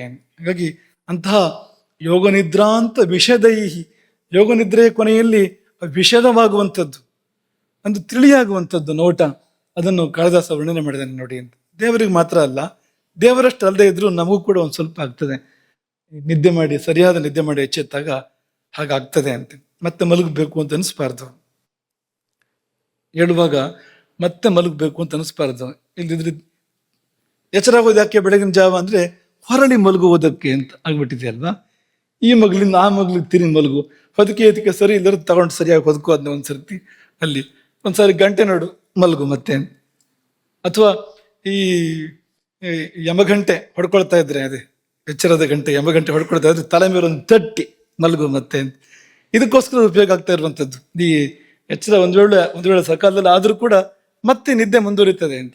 ಅದು ಏನ್ ಸೂಚಿಸ್ತಾ ಇದೆ ಅಂದ್ರೆ, ಏನೋ ನಿದ್ದೆ ಸರಿಯಾಗಿಲ್ಲ ಅಂತಲೇ ಅರ್ಥ. ಅದಕ್ಕೆ ದೇಹ ಮತ್ತೆ ಕೇಳ್ತಾ ಇದೆ ಅಂದ್ರೆ ಅದೇನೋ ವ್ಯವಸ್ಥೆ ಗಡಿಬಿಡಿ ಇದೆ ಅಂತ, ಸರಿಯಾಗಿಲ್ಲ ಅದು. ಸಾಕಾದ್ರೆ, ಈಗ ಊಟ ಸಾಕಾಯ್ತು ಅಂದ್ರೆ ಹೇಳ್ತೀರಿ, ಬೇರೆ ದಾರಿ ಇಲ್ಲ, ಅದಕ್ಕೆ ಎಷ್ಟು ಊಟ ಮಾಡೋಕೆ ಸಾಧ್ಯ, ಇನ್ನೆಷ್ಟೊತ್ತು ಕೂತ್ಕೊಂಡು ಹೋಗಕ್ಕೆ ಸಾಧ್ಯ, ಎದ್ದೇ ಬಿಡ್ತೀರಿ. ನಿದ್ದೆಯೂ ಹಾಗಾಗ್ಬೇಕು, ಸಾಕು ಅಂತ ಹೇಳೋ ಥರ ಆಗ್ಬೇಕು ಅದು ಸಕಾಲಕ್ಕೆ. ಅದೆಲ್ಲ ನಾವು ಸುಮ್ಮನೆ ಮಲಗಿದ ಇದ್ದೆ ಅಂತಲ್ಲ, ಸರಿಯಾದ ನಿದ್ದೆ ಆಗಿರ್ತಕ್ಕಂಥ ಕುರುಹುಗಳು ಸಕಾಲಕ್ಕೆ ಎಚ್ಚರಾಗಿ ಮತ್ತೆ ನಿದ್ದೆ ಮಾಡಬೇಕು ಅಂತ ಅನ್ನಿಸ್ತೆ ಹೇಳುವಂತೆ ಆಗಬೇಕು ಅಂತ. ಅದೆಲ್ಲ ಪ್ರಸಾದ, ಪ್ರಸನ್ನತೆ. ಆದಿವ್ಯಾಧಿಗಳ ಪರಿಹಾರ. ವ್ಯಾಧಿ ಶರೀರಕ್ಕೆ ಬರುವಂಥ ರೋಗ, ಆದಿ ಅಂದರೆ ಮನಸ್ಸಿನ ಚಿಂತೆ, ಇದು ಆದಿವ್ಯಾಧಿ. ಎರಡೂ ಪರಿಹಾರ ಆಗುತ್ತೆ ನಿದ್ರೆಯಿಂದ. ಅರ್ಧ ರೋಗ ಹರಿ ನಿದ್ರಾ, ಮತ್ತೆ ನೆನಪು ಮಾಡುವಂಥದ್ದು ನಿಮಗೆ. ಈ ನಿದ್ದೆಯ ಅವಧಿಯಲ್ಲಿ ಈ ಶರೀರದ ಅನೇಕ ಏರುಪೇರುಗಳು, ಮನಸ್ಸಿನ ಏರುಪೇರುಗಳು, ನಮಗೇನೋ ನೋವಾಗಿರುತ್ತದೆ. ಈ ನೋವೆಲ್ಲ ಮಾಯೋದು ಯಾವಾಗ? ಮನಸ್ಸಿಂದಾಗಲಿ ಮೈದಾಗಲಿ ನಿದ್ದೆ ಮಾಡಿ ಎದ್ದಾಗ. ಕರ್ಮ ಈ ನೋವು ಬಾಧಿಸಲೇಬೇಕು ಅಂತ ಇದ್ಬಿಟ್ರೆ ನಿದ್ದೆನ ಕೊಡೋದಿಲ್ಲ. ಅದು ನಿದ್ದೆನ ಬರ್ತಾ ಇಲ್ಲ, ನೋವು ಅಂದ್ರೆ ಕರ್ಮ ಜೋರಾಗಿದೆ ಅಂತ ಅರ್ಥ. ಅದಕ್ಕೆ ಇಲ್ಲ, ಕರ್ಮ ಒಂದು ಹದಕ್ಕಿದ್ರೆ ನಿದ್ದೆ ಬಂದ್ಬಿಡ್ತದೆ. ನಿದ್ದೆ ಬಂದು ಎಚ್ಚರ ಆದ್ರೆ ಅಷ್ಟೊತ್ತಿಗೆ ಸುಮಾರು ಕಡಿಮೆ ಆಗ್ಬೇಕು, ಅಷ್ಟೊತ್ತಿಗೆ ಅದಕ್ಕೊಂದು ಉಪಶಮನ ಸಿಗಬೇಕು ಅಂತ. ಹೀಗೆ ಹೆಚ್ಚಿನ ರೋಗಗಳಿಗೆ ಶರೀರದ್ದೋ ಮನಸ್ಸಿನದ್ದೋ ಅದಕ್ಕೆ ನಿದ್ದೆ ಚಿಕಿತ್ಸೆಯಾಗಿ ಈ ನಿದ್ದೆ ಇರುವಂಥದ್ದು ಇಡೀ ವ್ಯವಸ್ಥೆಯನ್ನ ಸರಿಪಡಿಸ್ತದೆ ಆ ಸಮಯದಲ್ಲಿ. ಅದು ಈ ಈ ಉಪಕರಣಗಳಲ್ಲಿ ಅದಕ್ಕೊಂದು ಆಂಗ್ಲ ಒಂದು ಪರಿಭಾಷೆ ಇದೆ, ರಿಬೂಟ್ ಮಾಡೋದು ಅಂತ ಹೇಳ್ತಾರೆ. ಒಂದ್ಸತಿ ಎಲ್ಲ ಸರಿ ಮಾಡ್ಕೊಂಡು ಮತ್ತೆ ಎಚ್ಚರ ಆಗುತ್ತೆ. ಅದಕ್ಕೆ ಒಂದ್ಸರಿ ಸುಪ್ತಿಗೆ ಹೋಗುತ್ತೆ ಅದು ಯಂತ್ರ, ಎಲ್ಲ ಪೂರ್ತಿ ಸರಿ ಮಾಡ್ಕೊಂಡು ಮತ್ತೆ ಎಚ್ಚರಾಗಿ ಎದ್ದು ಬರುತ್ತೆ. ಅದು ರಿಬೂಟ್ ಮಾಡೋದು ಅಂತ. ಆ ರಿಬೂಟ್ ಮಾಡೋದೇ ಇದು. ಅದು ಮನುಷ್ಯ ಶರೀರವನ್ನ ಹಾಗೆ ಮಾಡುವಂಥದ್ದೇ ನಿದ್ರೆ ಅಂತ. ಸುಖ, ನಿದ್ದೆ ಫಲ ಏನಪ್ಪಾ ಅಂದ್ರೆ ಒಂದು ನಿರ್ವಚನೀಯವಾದ ಸುಖ ಅಲ್ವಾ? ಎದ್ದ ಕೂಡಲೇ ಅನುಭವ ಏನು? ಸುಖವಾಗಿ ನಿದ್ದೆ ಮಾಡಿದೆ ಅಂತಾನೆ ಅನುಭವ, ಅಥವಾ ದುಃಖವಾಗಿ ನಿದ್ದೆ ಮಾಡಿದೆ ಅಂತ ಅನ್ಸುತ್ತಾ ಯಾರಿಗಾದ್ರು? ನಿದ್ದೆ ಮಾಡಿದಪ್ಪ ಏನ್ ಕಿರಿಕಿರಿ ಅಂತ ಅನ್ಸುತ್ತಾ ಯಾರಿಗಾದ್ರು? ಸಂಧ್ಯಾ ವಂದನೆ ಬಗ್ಗೆ ಹೇಳೋದುಂಟು. ಸಂಧ್ಯಾ ವಂದನೆ ಅಮ್ಮನ ಕಾಟ ತಡಿಲಾದ ಮಾಡಿದಪ್ಪ ಏನ್ ಕಿರಿಕಿರಿ ಅಂತ ಹೇಳೋದುಂಟು. ಅದು ಸರಿಯಾಗಿಲ್ಲ ಸಂಧ್ಯಾ ವಂದನೆ ಅಂತ ಅರ್ಥ. ಅದಕ್ಕೆ ಸಂಧ್ಯಾ ವಂದನೆ ಸರಿಯೇ ಆದ್ರೆ ಇದೇ ತರ ಸುಖ ಕೊಡ್ಬೇಕು, ಅದು ಕೂಡ ಇದೇ ತರ ಆನಂದ ಕೊಡ್ಬೇಕು, ಅದು ಒಂದು ತನ್ಮಯತೆಯನ್ನು ಕೊಡ್ಬೇಕು. ಅದು ಕೊಟ್ಟಿಲ್ಲ ಅಂದ್ರೆ ಅದು ಸರಿಯಾಗಿಲ್ಲ ಅಂತ ಅರ್ಥ. ಅದು ಹಾಗೆ ನಿದ್ದೆ ಕೂಡ ಸರಿಯಾಗಾದ್ರೆ ಆ ಸುಖಾನುಭೂತಿ. ನಿನ್ನೆ ಹೇಳಿದ ಹಾಗೆ ಮೇಲಿನ ಸುಖಗಳು, ಎಚ್ಚರದ ಸುಖ ಅದು ತುಂಬಾ ಕೆಳಸ್ತರದ್ದು. ಅದು ನೀವು ಏನೇ ತಿನ್ಲಿ ಕುಡಿಲಿ ಮಾಡಲಿ, ಈ ಸುಖ ಏನಿದೆ ಎಚ್ಚರ ಇದ್ದಾಗ ಅನುಭವಿಸುವಂಥ ಸುಖ ಅದು ಕನಿಷ್ಠ ಸುಖ. ಅದಕ್ಕಿಂತ ಉತ್ತಮ ಸುಖ ಸ್ವಪ್ನದಲ್ಲಿ ಇರುವಂಥದ್ದು. ಸ್ವಪ್ನದಲ್ಲಿ ನಾವು ಇದನ್ನೇ ಮಾಡಿದ್ರೆ, ಎಚ್ಚರದಲ್ಲಿ ಮಾಡುವಂಥದ್ದನ್ನ ಸ್ವಪ್ನದಲ್ಲಿ ಮಾಡಿದ್ರೆ ಸುಖ ಪ್ರಮಾಣ ಜಾಸ್ತಿ ಇದೆ ಅಂತ ಅಲ್ಲಿ ಇದಕ್ಕಿಂತ. ಸುಷುಪ್ತಿ, ಗಾಢ ನಿದ್ದೆಗೆ ಹೋದ್ರೆ ಈ ಎರಡಕ್ಕಿಂತ ಹೆಚ್ಚು ಸುಖ. ಅದು ತುಂಬಾ ಸುಖ. ಅದು ಬ್ರಹ್ಮಾನಂದಕ್ಕೆ ಒಂದು ಹೋಲಿಕೆ ಕೊಡುವಂಥ ಸುಖ. ಅದು ಮತ್ತು ಮೇಲೆ ಧ್ಯಾನಕ್ಕೆ ಹೋದ್ರೆ ಅದು ಎಲ್ಲವನ್ನೂ ಮೀರಿಸುವಂಥ ಸುಖ ಅಲ್ಲಿದೆ. ನಾಲ್ಕನೇ ಅವಸ್ಥೆ ತುರಿಯಾವಸ್ಥೆ, 4 ಮಹಡಿಗಳ ಭವನ ಈ ಶರೀರ. ನಮ್ಮದೇ 4 ಮಹಡಿಗಳು, ಅದ್ರ 4ನೇ ಮಹಡಿಗೆ ಹೋಗೇ ಗೊತ್ತಿಲ್ಲ ನಮ್ಗೆ. ಕುಂಟರಾಗಿದೆ, ನಾವು ಹತ್ತಿ ಹೋಗಕ್ಕೆ ಆಗ್ತಾ ಇಲ್ಲ 4ನೇ ಮಹಡಿಗೆ. ಆ ಧ್ಯಾನ ಸ್ಥಿತಿಗೆ, ತುರಿಯಾವಸ್ಥೆಗೆ ಹೆಚ್ಚಿನವರಿಗೆ ಮನುಷ್ಯರಲ್ಲಿ ಹೋಗಕ್ಕೆ ಸಾಧ್ಯ ಆಗ್ತಾ ಇಲ್ಲ ಅಂತ. ಬೀಗ ಹಾಕಿ ಇಟ್ಬಿಟ್ಟಿದೆ ಅಲ್ಲಿ, ಏನೋ ನಮ್ಮ ಕರ್ಮ ಬೀಗ ಹಾಕಿ ಇಟ್ಬಿಟ್ಟಿದೆ, ಹೋಗಕ್ಕೆ ಆಗ್ತಾ ಇಲ್ಲ ಅಂತ. ಹೋದ್ರೆ ಅಲ್ಲಿ ಅತ್ಯದ್ಭುತವಾದ ವ್ಯವಸ್ಥೆ ಒಂದಿತ್ತು, ಅತ್ಯದ್ಭುತವಾದ ಸೌಖ್ಯ ಅಲ್ಲಿತ್ತು. ಆದರೆ ಸಾಮಾನ್ಯ ಹೆಚ್ಚಿನ ಮನುಷ್ಯರಿಗೆ ಅದು ಲಭ್ಯ ಆಗ್ತಾ ಇಲ್ಲ ಈ ಯುಗದಲ್ಲಿ. ಕೃತಯುಗದಲ್ಲಿ ಬೇರೆ ಎಲ್ರಿಗೂ ಲಭ್ಯ ಆಗ್ತಾ ಇತ್ತಂತೆ, 4ನೇ ಮಹಡಿ ಎಲ್ರಿಗೂ ತೆರೆದಿರ್ತಾ ಇತ್ತು, ಅದೇ ಕೃತಯುಗ. ಮುಂದಿನ ಯುಗಗಳಲ್ಲಿ ಕಡಿಮೆ ಆಗ್ತಾ ಬಂತು. ಈ ಕಲಿಯುಗದಲ್ಲಿ ಹೆಚ್ಚಿನವರಿಗೂ ಇಲ್ಲ ಅದು ಅನ್ನೋ ಥರ ಆಗಿದೆ. ಅವರ ಹಕ್ಕು ಅದು, ಅವರದ್ದೇ ಅದು. ಅಪ್ಪ ಕಟ್ಟಿಕೊಟ್ಟ ಮನೆ, ಜಗತ್ತಿನ ಅಪ್ಪ ಕಟ್ಟಿಕೊಟ್ಟ ಮನೆ ಇದು, ನಮಗೆ ಕಟ್ಟಿಕೊಟ್ಟಿರತಕ್ಕಂಥದ್ದು 4 ಮಹಡಿ. ಆದ್ರೆ 4ನೇ ಮಹಡಿಗೆ ಹೋಗಕ್ಕಾಗ್ತಾ ಇಲ್ಲ. ಎಷ್ಟೋ ಜನರಿಗೆ 3ನೇ ಮಹಡಿಗೂ ಹೋಗಕ್ಕಾಗ್ತಾ ಇಲ್ಲ, ನಿದ್ದೆ ಬರ್ತಾ ಇಲ್ಲ. ಎಷ್ಟೋ ಜನರಿಗೆ 2ನೇ ಮಹಡಿಗೆ ಸ್ವಪ್ನಕ್ಕೆ ಹೋದ್ರು ಒಳ್ಳೆ ಸ್ವಪ್ನಗಳು ಬೀಳ್ತಾ ಇಲ್ಲ, ದುಸ್ವಪ್ನವೇ ಹೋದಾಗ ಕಿರಿಕಿರಿಯೇ ಅಲ್ಲಿ. ಕಾರಣ ಎಚ್ಚರದ ಜೀವನ ಸರಿ ಇಲ್ಲ ಅಂತ ಅಷ್ಟೇ ಅರ್ಥ ಅದಕ್ಕೆ. ಹಾಗಾಗಿ ಒಳ್ಳೆ ಸ್ವಪ್ನಗಳು ಬೀಳೋದಿಲ್ಲ. ನಿನ್ನೆ ನಿಮ್ಗೆ ಹೇಳಿದ್ರು, ಹಾಲು ಕುಡಿದು ನಿದ್ದೆ ಮಾಡಿ, ಕುಡಿದು ಕೂಡಲೇ ಅಲ್ಲ, ಸಮಯ ಬಿಡಬೇಕು ಒಂದು ಸ್ವಲ್ಪ ಅದಕ್ಕೆ. ಹಾಗೆ ಮಾಡಿದ್ರೆ ಒಳ್ಳೆ ಸ್ವಪ್ನಗಳು ಬೀಳ್ತವೆ, ಸುಸ್ವಪ್ನಗಳು ಬೀಳ್ತವೆ, ಅಲ್ಲೊಂದು ಸುಖ ಅನುಭವ ಮಾಡ್ಬೋದು, ಒಳ್ಳೆ ಸೂಚನೆಗಳು ಸಿಗ್ಬೋದು ಜೀವನಕ್ಕೆ. ಅದಿದೆ ಅಂತ. ಹೀಗೆ ಇಂಥ ಸುಖಗಳಲ್ಲಿ 3ನೇ ಸ್ತರದ ಶ್ರೇಷ್ಠ ಸುಖ ಅಲ್ಲಿ ಲಭ್ಯ ಆಗ್ತದೆ ನಿದ್ದೆಯಲ್ಲಿ. ಇನ್ನು ಚರಕ ಸೂತ್ರದಲ್ಲಿ ಅದಕ್ಕೆ ಇನ್ನೂ ಬೇರೆ ರೀತಿಯ ಚೂರು ವಿಸ್ತೃತವಾದ ಫಲಗಳನ್ನ ಹೇಳಿದ್ದಾರೆ. ಎರಡೂ ರೀತಿಯ ಫಲಗಳನ್ನ ಹೇಳಿದ್ದಾರೆ. ಸರಿಯಾದ್ರೆ ಸರಿಯಾಗದೇ ಇದ್ರೆ ಎರಡನ್ನೂ ಹೇಳಿದ್ದಾರೆ. ನಿದ್ರಾಯತ್ತಂ ಸುಖಂ ದುಃಖಂ. ನಿದ್ರಾಯತ್ತಂ ನಿದ್ರೆಗೆ ಅಧೀನ ಯಾವುದು? ನಿದ್ರಾಯತ್ತಂ ಸುಖಂ ದುಃಖಂ ಪುಷ್ಟಿ ಕಾರ್ಶ್ಯಂ ಬಲಾಬಲಂ ವೃಷತ ಕ್ಲೀಬತ ಜ್ಞಾನಂ ಅಜ್ಞಾನಂ ಜೀವಿತಂ ನಚ. ಇಷ್ಟು ನಿದ್ದೆಗಧೀನ ಅಂತ ಅಲ್ಲಿವರೆಗೆ ಹೇಳಿದ್ರು. ಸುಖ ದುಃಖ ನಿದ್ದೆಗಧೀನ, ನಿದ್ದೆಯಿಂದಲೇ ಬರುವಂಥದ್ದು. ಸರಿಯಾದ್ರೆ ಸುಖ, ಸರಿಯಾಗದಿದ್ರೆ ಏನೋ ಅಂತ ನಿಮ್ಗೆ ಗೊತ್ತಿದೆ. ನಿದ್ದೆ ಸರಿಯಾಗದಿದ್ರೆ ರಾತ್ರಿ ಮಲಗಿ ನಿದ್ದೆ ಬರದಿದ್ರೆ ಅಲ್ಲೇ ದುಃಖ ಅನುಭವ ಮಾಡ್ಬೋದು ಅಂತ. ಗಂಟೆ ನೋಡೋದು, ಆ ಕಡೆ ತಿರುಗೋದು, ಈ ಕಡೆ ತಿರುಗೋದು, ಅದಕ್ಕೆ ಸರಿ ಮಾಡ್ಕೊಡೋದು, ಒಂದ್ಸರಿ ಎದ್ದು ಕೂತ್ ಸುತ್ತ ನೋಡೋದು, ಬೆಳಗಾಯ್ತಾ ನೋಡೋದು, ಮತ್ತೆ ಮಲ್ಕೊಳ್ಳೋದು. ಎಷ್ಟು ಕಷ್ಟ ಆಗ್ಬೋದು ಅಂದರೆ ನಿದ್ದೆ ಬಂದಾಗ ಏನು ಸುಖ ಇದೆಯೋ ಅಷ್ಟೇ ಕಷ್ಟ ನಿದ್ದೆ ಬರದೇ ಹೋದರೆ ಮಲ್ಕೊಂಡೇ ಇರಬೇಕು ಅಂತಾದರೆ ಆ ಸಮಯದಲ್ಲಿ ಬರುತ್ತೆ ನೋಡಿ. ಅದು ಮಾತ್ರ ಅಲ್ಲ, ಇಡೀ ಜೀವನವನ್ನೇ ಹದಗೆಡಿಸೋದ್ರಿಂದ ಅದು ನಿದ್ದೆ ಸುಖ ದುಃಖಗಳಿಗೆ ಕಾರಣ ಆಗುತ್ತೆ. ಸರಿಯಾದಾಗ ಸರಿಯಾಗದೇ ಇದ್ದಾಗ. ಭೂತಧಾತ್ರಿ ಕಾಲರಾತ್ರಿ. ಭೂತಧಾತ್ರಿ ಆದಾಗ ಸುಖ, ಕಾಲರಾತ್ರಿ ಆದಾಗ ದುಃಖ. ಪುಷ್ಟಿ ಮತ್ತು ಕಾರ್ಶ್ಯ. ನಿದ್ದೆ ಅಂದರೆ ಪುಷ್ಟಿಯೂ ಇದೆಯಂತೆ, ದೇಹಕ್ಕೆ ಪುಷ್ಟಿ ನಿದ್ದೆಯಿಂದ ಬರೀ ಆಹಾರದಿಂದ ಮಾತ್ರ ಅಲ್ಲ, ನಿದ್ದೆಯಿಂದಲೂ ಕೂಡ. ನಿದ್ದೆ ಅತಿ ಆದರೆ ಸ್ವಲ್ಪ ಜಾಸ್ತಿ ಪುಷ್ಟಿ ಆಗ್ತದೆ. ಹೀಗಾಗ್ತಾ ಬರ್ತಾನೆ ನಿದ್ದೆ ಜಾಸ್ತಿ ಆಗ್ತಾ ಹೋದಾಗೆ. ಅಕಾರದ ನಿದ್ದೆ ಮಾಡಿದಾಗೆ ಕಫ ವಿಕಾರ ಆದಾಗ, ಕಫಧಾತು ವಿಕಾರ ಆದಾಗ ಸ್ಥೂಲಕಾಯನಾಗ್ತಾನೆ. ಅದು ಆ ಕಡೆಯಿಂದಲೂ ಜಾಸ್ತಿ ತಿಂದರೆ ನಿದ್ದೆನೂ ಜಾಸ್ತಿ ಆಗ್ತದೆ ಅದ್ರ ಪಕ್ಕದಲ್ಲಿ. ಯಥಾ ಪ್ರಕಾರ ಸ್ಥೂಲಕಾಯ ಅಂತ. ಹಾಗೆ ಪುಷ್ಟಿ ಅನ್ನೋದು ಅದನ್ನು ಹೇಳ್ತಾ ಇರುವಂಥದ್ದಲ್ಲ. ಇದು ಬೇಕಾದ ಪುಷ್ಟಿ, ಬೇಕಾದ ಪೋಷಣೆ ಅಂತ ಅದನ್ನು ಹೇಳ್ತಾ ಇರುವಂಥದ್ದು. ಕಾರ್ಶ್ಯಂ. ಸರಿಯಾಗದಿದ್ರೆ ಕೃಷಿತ್ವ ಉಂಟಾಗತ್ತೆ ನಿದ್ದೆ ಸರಿಯಾಗದೇ ಇದ್ರೆ. ಬಲಾಬಲಂ. ಸರಿಯಾದರೆ ಬಲ, ಸರಿಯಾಗದೇ ಇದ್ರೆ ದೌರ್ಬಲ್ಯ. ಪುರುಷತ ಕ್ಲೀಬತ. ನಿದ್ದೆ ಸರಿಯಾದರೆ ಪುರುಷತ್ವ, ಆಸಕ್ತಿಯ ವೃದ್ಧಿ. ಅದು ಸರಿಯಾಗದಿದ್ರೆ ನಪುಂಸಕತ್ವ. ಪುರುಷನಿಗಾಗಲಿ ಸ್ತ್ರೀಗಾಗಲಿ ಅವ್ರವ್ರಿಗೆ ತಕ್ಕಂತೆ ಸಂತಾನೋತ್ಪಾದನೆಯ ಶಕ್ತಿ ಏನಿದೆ ಅದು ದೇವರು ಕೊಟ್ಟಿರ್ತಕ್ಕಂಥ ವರ. ಅದು ಜ್ಞಾನ ಸಂತಾನ ಬೆಳಿಬೇಕು, ಸತ್ವ ಸಂತಾನ ಬೆಳಿಬೇಕು, ಧರ್ಮ ಸಂತಾನ ಬೆಳಿಬೇಕು. ಅದಕ್ಕೋಸ್ಕರ ಅಂತ ಪ್ರಕೃತಿ ಕೊಟ್ಟಿರುವಂಥದ್ದು. ಮಾತ್ರ ಅಲ್ಲ, ನಮಗೆ ಮುಂದೆ ಒಳ್ಳೆಯದು. ಮುಂದಿನ ಪೀಳಿಗೆ ಇದ್ದಾಗ ಅದು ನಮ್ಮ ಮರಣ ನಂತರದ ಭವಿಷ್ಯಕ್ಕೆ ತುಂಬ ಒಳ್ಳೆಯದು, ತುಂಬ ಶ್ರೇಯಸ್ಕರವಾಗಿರುವಂಥದ್ದು. ಅದಕ್ಕೆ ತುಂಬ ಉತ್ತಮ ಅವಕಾಶಗಳು ನಿದ್ದೆ ಸರಿಯಾಗಿ ಆದಾಗ. ಆಗದೇ ಇದ್ರೆ ಸಂತಾನ ಶಕ್ತಿಯ ಹರಣವನ್ನು, ಪುರುಷತ್ವದ ಹರಣವನ್ನು ಅದು ಮಾಡುತ್ತೆ ಅನಿದ್ರೆ ಅನ್ನುವಂಥದ್ದು. ಜ್ಞಾನಂ ಅಜ್ಞಾನಂ. ವಿಮಲವಾದ ಜ್ಞಾನ ಸರಿಯಾದ ನಿದ್ರೆಯಿಂದ, ಸುನಿದ್ರೆಯಿಂದ. ಅನಿದ್ರೆ ಜ್ಞಾನವನ್ನು ಹರಣ ಮಾಡುತ್ತೆ, ಅರಿವು ಮರೆವು ಅನ್ನೋ ಹಾಗೆ ಅಂತ. ಹಾಗಾಗಿ ಪರಮಜ್ಞಾನಕ್ಕೂ ಕೂಡ ನಿದ್ರೆ ಪೀಠಿಕೆ. ಪರಮಾತ್ಮ ಸಾಕ್ಷಾತ್ಕಾರಕ್ಕೂ ಪರಮಜ್ಞಾನಕ್ಕೂ ಸರಿಯಾದ ನಿದ್ದೆ ಅನ್ನೋದು ಪೀಠಿಕೆ. ಕೊಟ್ಟ ಕೊನೆಯಲ್ಲಿ ಬದುಕು ಮತ್ತು ಸಾವು ಅಂತ. ಬದುಕು ನಿದ್ರೆಯಿಂದ, ಸಾವು ನಿದ್ರೆಯಿಂದ.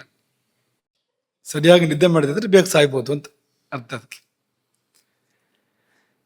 ಹೀಗೆ ಸಕಾಲದಲ್ಲಿ ಬಂದಾಗ ಆ ಸಿದ್ಧಯೋಗಿನಿಯನ್ನು, ನಿದ್ರಾದೇವಿಯನ್ನು ಸ್ವಾಗತ ಮಾಡದೇ ಇದ್ರೆ ಅವಳೇ ಅಕಾಲದಲ್ಲಿ ಬರ್ತಾಳೆ. ರೂಪಾಂತರ. ಅದು ಅನುಗ್ರಹ ಕೊಡ್ಲಿಕ್ಕೆ ಬರುವಂಥದ್ದಲ್ಲ, ಶಪಿಸಲಿಕ್ಕೆ ಬರುವಂಥದ್ದು. ಅದು ದುರ್ದೇವತೆ ಆಗ ಬರುವಂಥದ್ದು. ಹಾಗಾಗಿ ಕಾಲರಾತ್ರಿಯಾಗಿ ಬರ್ತಾಳೆ ಆಗ ಅವಳು.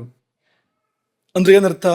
ರಾತ್ರಿ ನಿದ್ದೆ ಮಾಡದೇ ಇದ್ರೆ, ನಿದ್ದೆ ಮಾಡ್ಬೇಕಾದ ಸಮಯದಲ್ಲಿ ಮಾಡದೇ ಇದ್ರೆ ಹಗಲು ನಿದ್ದೆ ಬರುತ್ತಾ ಇಲ್ವೋ? ಬರುತ್ತೆ ಅಲ್ವಾ? ಅಲ್ಲಿ ತುಂಬಾ ಸಮಸ್ಯೆಗಳಿದೆ. ಸಂಧ್ಯಾಕಾಲದ ನಿದ್ರೆ ಮತ್ತು ಅದು ಅನರ್ಥ. ಅದು ಸಂಧ್ಯಾಕಾಲದ ನಿದ್ರೆ ಮಹದ ಅನರ್ಥ ಅದು. ಹಾಗೆ ಹಗಲು ನಿದ್ದೆಯು ಕೂಡ ತುಂಬಾ ಅನರ್ಥಗಳನ್ನು ತರುವಂಥದ್ದು. ಅದನ್ನ ಈ ಭಾಷೆಯಲ್ಲಿ ಹೇಳುವಂಥದ್ದು. ಅಂದ್ರೆ ನೀವು ಸರಿಯಾದ ಸಮಯಕ್ಕೆ ಮಾಡದೇ ಇದ್ದ, ಸರಿಯಾದ ಸಮಯದಲ್ಲಿ ಅವಳು ಬಂದಾಗ ಸ್ವಾಗತ ಮಾಡಿ ನಿಮ್ಮನ್ನು ನೀವು ಕೊಟ್ಟುಕೊಂಡಿದ್ರೆ ಅನುಗ್ರಹ ಮಾಡ್ತಾ ಇದ್ಲು. ದೂಡಿದ್ರೆ, ಬಾಗಿಲು ಹಾಕಿದ್ರೆ, ಆ ಕಡೆ ತಿರುಗಿದ್ರೆ ಹೋಗ್ಬಿಡ್ತಾಳೆ ಅವಳು. ಮತ್ತೆ ಬರುವಾಗ ಮತ್ತೆ ಬರ್ತಾಳೆ, ಬರದೇ ಇರೋದಿಲ್ಲ ಅವಳು. ಅಕಾಲದಲ್ಲಿ ಬರ್ತಾಳೆ. ಅದು ಶಾಪ, ಆಗ್ರಹ ಅದು. ತಸ್ಮಾತ್ ನ ಜಾಗರ್ಯಾದ್ ರಾತ್ರವು. ಸುಶ್ರುತರು ಹೇಳ್ತಾರೆ, ರಾತ್ರಿ ಜಾಗರಣ ಮಾಡಬೇಡ, ರಾತ್ರಿ ಎಚ್ಚರವಾಗಿರ್ಬೇಡ. ದಿವಾ ಸ್ವಪ್ನಂಚ ವರ್ಜಯೇತ್. ಹಗಲು ಮಲಗಬೇಡ. ಈ ಎರಡು ನಿಯಮದ ಹಾಕೊಂಡ್ರೆ ಒಂದೇ ನಿಯಮ. ರಾತ್ರಿ ಮಲಗಿದ್ರೆ ಮತ್ತೆ ಹಗಲು ಬೇಕಾಗೋದಿಲ್ಲ. ಹಾಗಾಗಿ ರಾತ್ರಿ ಎಚ್ಚರ ಮತ್ತು ಹಗಲಿನ ನಿದ್ರೆ, ಇದೆರಡು ಕೂಡ ಅನರ್ಥ, ಇದೆರಡು ಕೂಡ ತೊಂದರೆ. ಜ್ಞಾತ್ವ ದೋಷಕರಾವೇತು ಬುಧ ಬುಧ ಸ್ವಪ್ನಂ ಮಿತಂ ಚರೇತ್. ಬುಧ ಬಲ್ಲವನಾಗು, ತಿಳ್ಕೊ, ಇದನ್ನ ಅರ್ಥ ಮಾಡ್ಕೊ. ಸ್ವಪ್ನಂ ಮಿತಂ ಚರೇತ್, ತೂಗಿ ನಿದ್ದೆಯನ್ನು ಮಾಡು. ಯಾವಾಗ ಎಷ್ಟು ಎನ್ನುವ ತೂಕದಲ್ಲಿ ನಿದ್ದೆಯನ್ನು ಮಾಡು. ಏನಾಗುತ್ತೆ ಹಗಲು ನಿದ್ದೆ ಮಾಡಿದ್ರೆ? ಮಾಡ್ಬೋದೋ ಇಲ್ವೋ ಅಂದ್ರೆ, ಸರ್ವರ್ತುಷು ದಿವಾಸ್ವಾಪ ಪ್ರತಿಷಿದ್ಧ. ಎಲ್ಲ ಋತುಗಳಲ್ಲಿಯೂ ಕೂಡ ದಿವಾಸ್ವಾಪ, ಹಗಲು ನಿದ್ದೆ ಅನ್ನೋದು ಪ್ರತಿಷಿದ್ಧ, ನಿಷೇಧ ಇದೆ, ಮಾಡಬಾರ್ದು ಅಂತ. ಆಯುರ್ವೇದ ಒಂದು ಸಣ್ಣ ಅವಕಾಶ ಕೊಟ್ಟಿದೆ. ಅನ್ಯತ್ರ ಗ್ರೀಷ್ಮಾತ್ ಒಂದು ಸಣ್ಣ ಅವಕಾಶ ಕೊಟ್ಟಿದೆ ಆಯುರ್ವೇದ, ಗ್ರೀಷ್ಮ ಋತುವನ್ನು ಬಿಟ್ಟು ಅಂತ. ನೋಡೋಣ ಮತ್ತೆ ಅದನ್ನ. ಈಗ ಯಾವಾಗ ಮಾಡ್ಬೋದು ಅನ್ನೋದನ್ನ ಆಮೇಲೆ ನೋಡೋಣ, ಯಾವಾಗ ಮಾಡಬಾರ್ದು ಅಂತ ಮುಖ್ಯವಾಗಿ ನೋಡೋಣ. ಹಗಲು ನಿದ್ದೆಯನ್ನ ಸರ್ವರ್ತುಷು, ಹೆಚ್ಚಿನ ಋತುಗಳಲ್ಲೂ ಕೂಡ ಮಾಡಬಾರ್ದು ಅಂತ. ಎಷ್ಟು ಮುಖಗಳು ಹರಡಿದ್ವು ಅಂದ್ರೆ ಒಂದ್ಸರ್ತಿ ಇದು ಒಂದು ಅವಕಾಶ ಇದೆ ಅಂತ ಗೊತ್ತಾದಾಗ ಎಷ್ಟು ಜನಕ್ಕೆ ಒಂದು ಸಂತೋಷ ಆಯ್ತು ಅಂದ್ರೆ, ಪ್ರತಿಷಿದ್ಧವಾದರೂ ಕೂಡ ಈ ಹಗಲು ನಿದ್ದೆ ನಿಷಿದ್ಧವಾದರೂ ಕೂಡ ಇಂತಿಂಥವ್ರು ಮಾಡಬಹುದು ಅಂತ. ನೋಡಿ ನೀವು ಪಟ್ಟಿರಿದ್ದೀರ ಅಂತ, ಈಗ ಇಂತಿಂಥವ್ರು ಮಾಡಬಹುದು ಅಂತ ಎಷ್ಟು ಕುತೂಹಲ ಕಾಣ್ತಾ ಇದೆ ಅಂದ್ರೆ, ಸಭೆಯಲ್ಲಿ ಅನೇಕ ಮುಖಗಳಲ್ಲಿ ನನ್ನ ಹೆಸರಿದೆ ಆ ಪಟ್ಟಿಯಲ್ಲಿ ಅಂತ ಒಂದು ಆಸಕ್ತಿ ಎದ್ದು ಕಾಣ್ತಾ ಇದೆ. ಪ್ರತಿಷಿದ್ಧೇಶ್ವಪಿತು ಬಾಲ,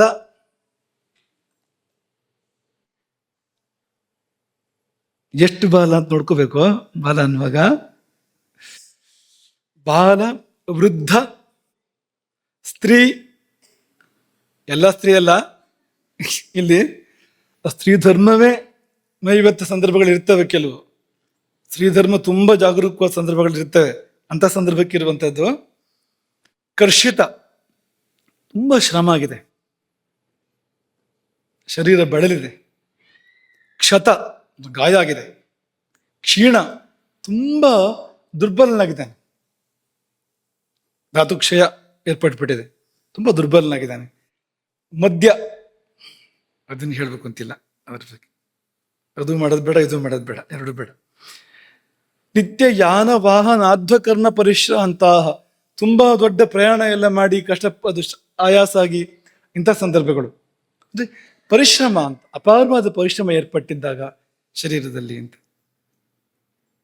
ಇವರು ಕೂಡ ಯಾವಾಗ ಮಾಡಬಹುದು ಅಂದ್ರೆ, ಅಭುಕ್ತವತಾಂ, ಊಟ ಮಾಡ್ಕೊಂಡು ಮಾಡಬಾರ್ದು.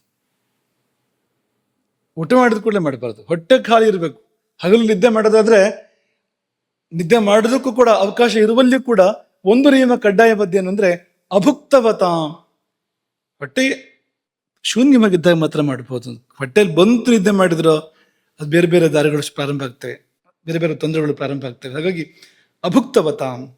ಮೇಧಸ್ವೇದ ಕಫರಸ ರಕ್ತ ಕ್ಷೀಣಾನಾಂ, ಅದೇ ಧಾತು ಕ್ಷಯವನ್ನು ಹೇಳ್ತಾ ಇದ್ದಾರೆ. ಅಜೀರ್ಣಿನಾಂಚ,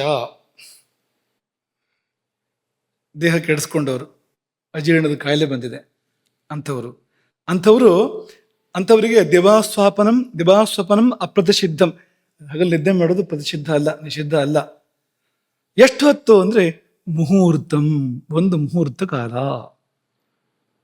ಒಂದು ಮುಹೂರ್ತ ಅಂದ್ರೆ ದಿನದ 15ನೇ ಒಂದು ಭಾಗ, ಹಗಲಿನ 15ನೇ ಒಂದು ಭಾಗ, ಒಂದು 48 ನಿಮಿಷ, 48 ನಿಮಿಷದ ಹಿಂದೆ ಮುಂದೆ ಅಂತ ಇಲ್ಲಿ ಒಪ್ಪಿಗೆ ಕೊಟ್ಟಿದ್ದಾರೆ ಅಂತ ಇಡೀ ಹಗಲು ಬಿದ್ದು ಹೊರಗೋದಲ್ಲ.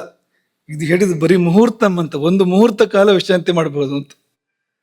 ಈಗ ದೂರ ಪ್ರಯಾಣ ಮಾಡಿ ಬಂದಿದ್ದೇನೆ ಅಂತ ಇಡೀ ಹಗಲಿದ್ದ ಒಂದು ಮಧ್ಯಾಹ್ನದ ಹೊತ್ತಿಗೆ ಬಂದಿರ್ತಾರೆ ಅಂತ ಅನ್ಕೊಳ್ಳಿ, ಸಾಯಂಕಾಲದವರೆಗೂ ನಿದ್ದೆ ಮಾಡೋದಲ್ಲ, ಒಂದು ಮುಹೂರ್ತ ವಿಶ್ರಮಿಸಿ ಏಳು ಮತ್ತೆ ಅಂತ, ಮಲ್ಕೊಂಡಿರೋದಲ್ಲ ಅಂತ.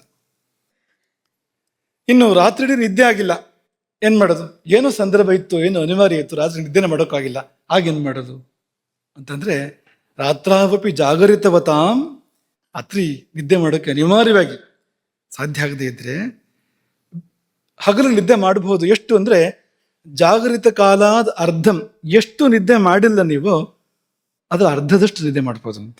ಈಗ 6 ತಾಸು ನಿದ್ದೆ ಮಾಡ್ಬೇಕಾಗಿತ್ತು, ಇಡೀ ರಾತ್ರಿ ನಿದ್ದೆ ಮಾಡಿಲ್ಲ ಅಂತ ಅನ್ಕೊಳ್ಳಿ ನೀವು, 6 ತಾಸು ಮಾಡ್ಬೇಕಾಗಿತ್ತು, ಮಾಡಿಲ್ಲ ಅಂದ್ರೆ 3 ತಾಸು ಹಗಲು ಮಾಡ್ಬೋದು ಅಂತ.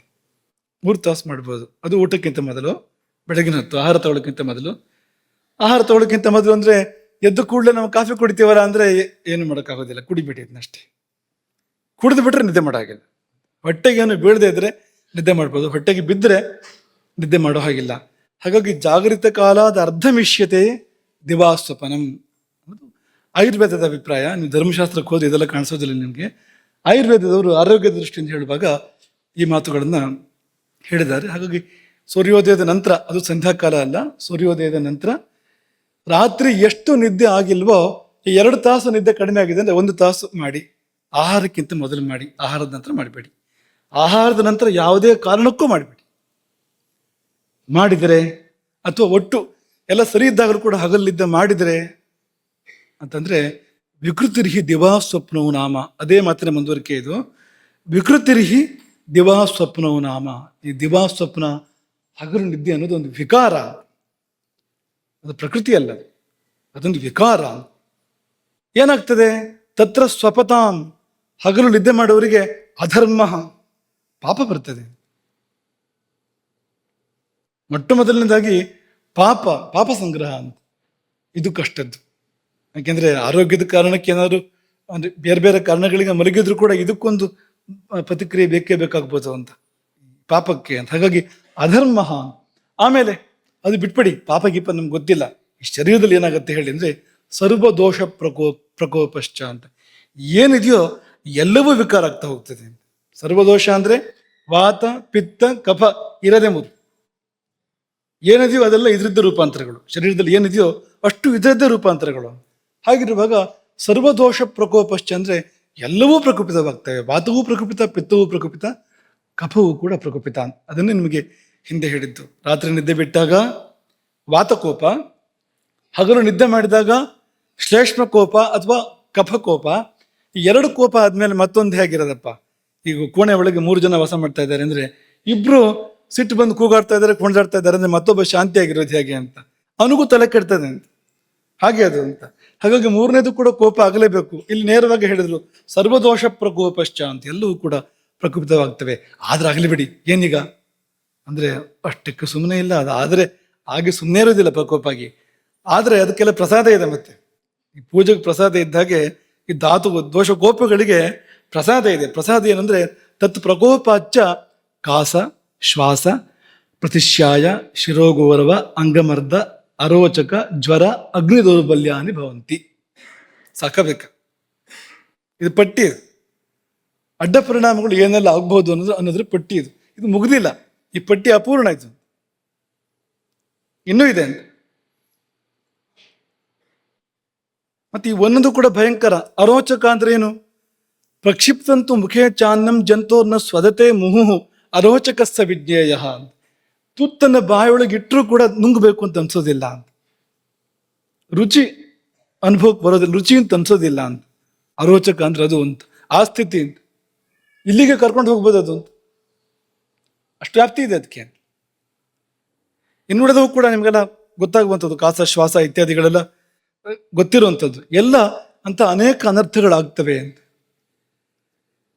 ಮಧುಮೇಹ ಅದು ಬೇಕು ಅಂದ್ರೆ ಹಗಲು ನಿದ್ದೆ ಮಾಡಬೇಕು ಚೆನ್ನಾಗಿ. ಅದು ಊಟ ಮಾಡ್ಕೊಂಡು ನಿದ್ದೆ ಮಾಡಬೇಕು. ಒಳ್ಳೆ ಮಧುಮೇಹಕ್ಕೆ ಬಾಗಿಲು ತೆಗೆದಿಟ್ಟಾಗೆ ಅಂತ. ಸಕ್ಕರೆ ಕಾಯಿಲೆ ಅದು ಬರ್ಲಿಕ್ಕೆ ಒಳ್ಳೆ ಅವಕಾಶ ಅಂತ.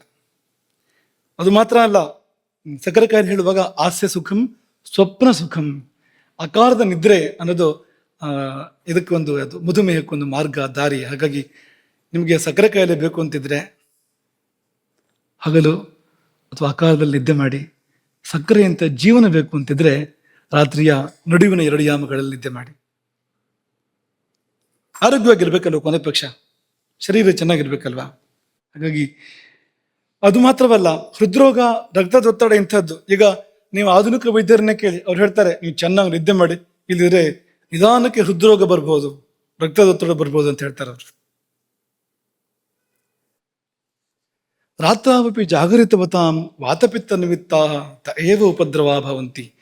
ಈ ಹಗಲು ನಿದ್ದೆ ಮಾಡಿದ್ರೆ ಮಾತ್ರ ಅಲ್ಲ, ನಾನು ಹಗಲು ನಿದ್ದೆ ಮಾಡೋದಿಲ್ಲ, ರಾತ್ರಿ ನಿದ್ದೆಗೆ ಇಡ್ತೇನೆ ಅಷ್ಟೇ ಅಂದ್ರೆ ಇದೇ ಫಲ ಅಂತ ಅದಕ್ಕೂ ಕೂಡ ಅಂತ. ರಾತ್ರಾವಪಿ ಜಾಗರಿತವತಾಂ ತಏವ ಉಪದ್ರವಾ ಭವಂತಿ. ವಾತಪಿತ್ತಗಳು ಕುಪಿತಗೊಳ್ತವೆ, ಇದೇ ಉಪದ್ರವ ಆಗಲು ಕೂಡ ಆಗುವಂಥದ್ದು ಅಂತ. ಅಷ್ಟಾಂಗ ಸಂಗ್ರಹದ ಸೂತ್ರಸ್ಥಾನದಲ್ಲಿ ಆಚಾರ್ಯ ಇಂದು ಈ ರೀತಿಯಲ್ಲಿ ಹೇಳ್ತಾರೆ. ಯತದೇವ ಉಚ್ಯತೆ ಸಾನಿದ್ರಾ ಅಕಾಲೆ ಅಂದರೆ ವಕ್ಷ್ಯಮಾಣೆ ತದುಪಯೋಗ ಪ್ರತಿಷಿದ್ಧೆ ಕಾಲೇ ಅಪಿ ಅಪಿ ಸ್ವಲ್ಪೋಪಸೇವಿತ, ಸ್ವಲ್ಪವಾದರೂ ಅಕಾಲದ ನಿದ್ದೆ ಮಾಡಿದರೆ ಅದಕ್ಕೆ ಪರಿಣಾಮ ಇದೆ. ಅಪಿ ಸ್ವಲ್ಪೋಪಸೇವಿತ ತಥಾ ಕಾಲೇಪಿ ಅತ್ಯಂತ ಸೇವಿತ, ಸಕಾಲದಲ್ಲಿ ಆದರೂ ಕೂಡ ಜಾಸ್ತಿ ನಿದ್ರೆ ಮಾಡಿದರೆ, ಅವಧಿ ಮೀರಿ ನಿದ್ದೆ ಮಾಡಿದೆ ಅದು ಅಕಾಲವೇ ಆಯ್ತದು.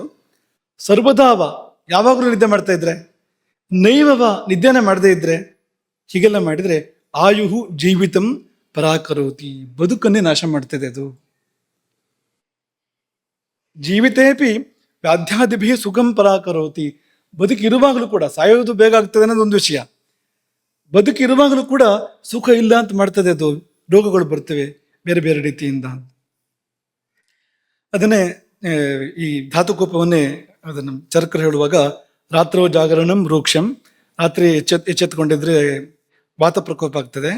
ಸ್ನಿಗ್ಧಂ ಪ್ರಸ್ವಪನಂ ದಿವ, ಹಗಲು ನಿದ್ದೆ ಮಾಡಿದ್ರೆ ಕಫ ಪ್ರಕೋಪ ಆಗ್ತದೆ ಅಂತೇಳಿ. ಇನ್ನೊಂದಕ್ಕೆ ಅವ್ರು ಬೇರೆ ಥರ ಫಲ ಹೇಳಿದ್ದಾರೆ, ನೀವ್ಯಾರು ಕೇಳ್ಬೋದು, ಅದಕ್ಕಿಂತ ಮುಂಚೆ ನಾವೇ ನಿಮಗೆ ಹೇಳ್ಬಿಡ್ತೇವೆ ಅದನ್ನ. ಇದೊಂದು ಸ್ಥಿತಿ ಇದೆ, ಆಸೀನ ಪ್ರಚಲಾಯಿತಂ ಅಂತ ಒಂದು ಸ್ಥಿತಿ. ಆಸೀನ ಪ್ರಚಲಾಯಿತಂ, ಆಸೀನ ಪ್ರಚಲಾಯಿತಂ ಅಂದ್ರೆ, ಆಸೀನ ಅಂದ್ರೆ ಕೂತ್ಕೊಂಡು, ಪ್ರಚಲಾಯಿತಂ ಅಂದ್ರೆ ತೂಗಾಡೋದು, ಕೂತ್ಕೊಂಡೇ ತೂಗಾಡೋದು, ಹಗಲೊತ್ತು ಬರುವಂತ ಒಂದು ಸ್ಥಿತಿ. ಏನಿದು ಏನಿದು ಇದು ನಿದ್ರೆಯ ತಂಗಿ ತಂದ್ರೆ, ತಂದ್ರ ಅಂತ ಹೆಸರು ಅದಕ್ಕೆ. ನಿದ್ರಾ ತಂದ್ರ, ಇದು ನಿದ್ರೆ ಅಲ್ಲ, ನೆನ್ಪಿಟ್ಕೊಳ್ಳಿ. ಕೂತ್ಕೊಂಡು ನಿದ್ರೆ ಮಾಡ್ತಾ ಇದ್ದಾರೆ ಅಂತ ಹೇಳ್ಬೇಡಿ. ತೂಕಡಿಕೆ ಬೇರೆ, ಜಾತಿಯ ಬೇರೆ. ಇದು ನಿದ್ರೆಯ ಜಾತಿಯ ಒಳಗಡೆ ಬರೋದಿಲ್ಲ ಇದು ತೂಕಡಿಕೆ ಅನ್ನುವಂಥದ್ದು. ಅದಕ್ಕೇನು ಫಲ ಅಂತ, ಹಗಲು ತೂಕಡಿಸ್ತಾ ಇದ್ದಾನೆ ಕೂತ್ಕೊಂಡು ಅಂತಂದ್ರೆ ಅದಕ್ಕೆ ಅರೂಕ್ಷಂ ಅನಭಿಷ್ಯಂದಿ ಅಂತ ಹೇಳಿದ್ದಾರೆ.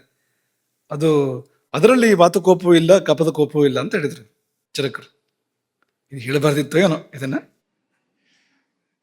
ಕೆಲವು ಸರಿ ಒಳ್ಳೇದು ಹೇಳಿದ್ರು ಕೂಡ, ಇದ್ದಿದ್ದನ್ನು ಹೇಳಿದ್ರು ಕೂಡ ಇದು ಮಾಡ್ಬೋದು ಅಂತ ಅನ್ನೋ ಥರ ಆಗ್ಬೋದು ಅಂತ. ಆಸೆಯಿಂದ ಪ್ರಚಾರ ಆಯ್ತು ಮಾಡ್ಬೋದು ಅಂತ. ಕೂತಲ್ಲೇ ಜೋಕಾಲಿ ಅಂತ ಅನೇಕರು ಇರ್ತಾರೆ ಅಂತ, ಅವರು ತೂಕಡಿಸ್ತಾ ಬಿದ್ದುಬಿಡ್ತಾರೆ. ಹಾಗೆ ನಮ್ಮಲ್ಲಿ ಇದ್ದಾರೆ ಅನೇಕರು ಅಂತ.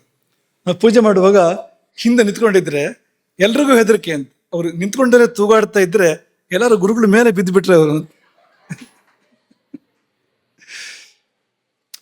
ಅವರಿಗೆ ಅದು ಪರಿವೇ ಇಲ್ಲ, ಉಳಿದವರಿಗೆ ಭಯ, ಎಚ್ಚರ ಇರೋರಿಗೆ ಕಷ್ಟ ಬಂದಿದೆ ಅಂತ. ಅವ್ರು ನಿದ್ದೆ ಮಾಡ್ತಾ ಇದ್ದಾರೆ, ಇದನ್ನು ತೂಕಡಿಕೆ ಮಾಡ್ತಾ ಇದ್ದಾರೆ ಆರಾಮಾಗಿ ಅಂತ. ಉಳಿದವರು ಚಿಂತಾಕ್ರಾಂತರಾಗಿದ್ದಾರೆ, ಬಿದ್ದರೆ ಏನ್ ಮಾಡೋದು ಅಂತ. ಪೂಜೆಯಲ್ಲಿ ಕೂತಿರ್ತಾರೆ ಅವರು ಅಂತ ಅನ್ಕೊಳ್ಳಿ. ಹಿಂದ್ಗಡೆ ಒಂದು ಚಿಕ್ಕ ಹುಡುಗಿ ಕೂತಿದೆ ಅವ್ರ ಹಿಂದ್ಗಡೆಗೆ. ಇವ್ರು ತೂಗ್ತಾ ಹಿಂದೆ ಹೋದಾಗೆ ಅವಳು ಗಾಬರಿ ಆಗ್ತಾ ಇದ್ದಾಳೆ, ಎಲ್ಲಿ ಬೀಳ್ತಾರೋ ತನ್ನ ಮೇಲೆ ಅಂತ. ಆದ್ರೆ ಅವ್ರು ಹೇಗಿದ್ದಾರೆ ಅಂದ್ರೆ, ಅವ್ರ ನಿಯಂತ್ರಣ ಹೇಗಿದೆ ಅಂದ್ರೆ, ನೆಲದವರೆಗೂ ಹೋಗ್ತಾರೆ, ನೆಲಕ್ಕೆ ಮುಟ್ಟೋದಿಲ್ಲ, ವಾಪಸ್ ಬರ್ತಾರೆ. ಅಲ್ಲಿಂದ ಒಂದು ನಿಯಂತ್ರಣ ಅಂತ ಅಲ್ಲಿಯೂ ಕೂಡ ಮೆಚ್ಚುವಂಥದ್ದು. ನಿದ್ದೆ ತೂಕಡಿಕೆ ಸಮಯದಲ್ಲಿ ಕೂಡ ಸರಿಯಾದ ನಿಯಂತ್ರಣವನ್ನು ಸಾಧನೆ ಮಾಡಿ ಬೀಳದೆ. ಎಲ್ಲರಿಗೂ ಸಾಧ್ಯ ಇಲ್ಲ, ಸಾಧ್ಯ ಇದೆ ನೋಡಿ ನೀವು, ಸುಲಭ ಇಲ್ಲ ಅದು. ಅದರಲ್ಲಿ ಹಿಂದೆ ಬಗ್ಗುವಾಗ ಬೀಳದೆ ಇರುವಂಥದ್ದು ಇದೆಯಲ್ಲ, ಕಲೆ ಅದು ಒಂದು ಸಾಮಾನ್ಯರಿಗೆ ಸಾಧ್ಯ ಆಗುವಂಥದ್ದಲ್ಲ ಅದು. ಯಾವ್ದಾದ್ರು ಒಂದು ವಿಶೇಷ ದೇವತಾ ಶಕ್ತಿಯೋ ದುರ್ದೇವತಾ ಶಕ್ತಿಯೋ ಇದ್ದೇ ಆಗುವಂಥದ್ದು ಅದು ಅಂತ. ಬಿದ್ದು ಹೋಗೋದಿಲ್ಲ ನೋಡಿ ಅಂತ, ಹೀಗೆಲ್ಲ ಇದೆ ಅಂತ. ಇದರ ಗುಣಗಳು ಬೇರೆ ಅಂತ ಹೇಳಿದ್ರು ಅಷ್ಟೇ, ತೊಂದರೆ ಇಲ್ಲ ಅಂತ ಅರ್ಥ ಅಲ್ಲ ಅದಕ್ಕೆ. ಆ ತೂಕಡಿಕೆ ಅನ್ನೋದು ಒಳ್ಳೆ ಕಾರಣಕ್ಕೇನು ಬರೋದಿಲ್ಲ. ಈ ನಿದ್ದೆ ಸರಿ ಇದ್ರೆ ಅದು ಬರೋದೇ ಇಲ್ಲ, ಅದು ಆ ತೂಕಡಿಕೆ. ಅದು ಇದು ಚೆನ್ನಾಗಾದ್ರೆ ಅದು ಬರೋದೇ ಇಲ್ಲ. ಅದು ಬಂದ್ರೆ ಆ ಸಮಯದಲ್ಲಿ ಮನಸ್ಸು ಚೆನ್ನಾಗಿರೋದಿಲ್ಲ.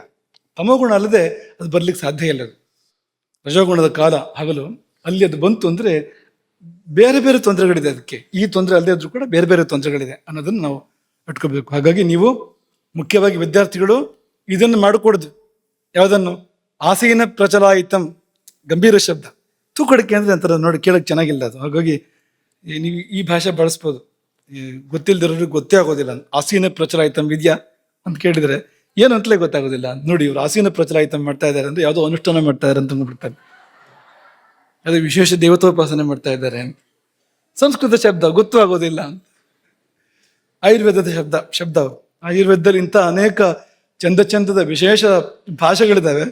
ತೂಕಡಿಕೆಗೆ ಅವರು ಇಂಥದ್ದೊಂದು ಚರಕರು ಅದ್ಭುತ ಭಾಷೆ ಕೊಟ್ಟಿದ್ದಾರೆ, ಆಸೀನ ಪ್ರಚಲಾಯಿತಂ.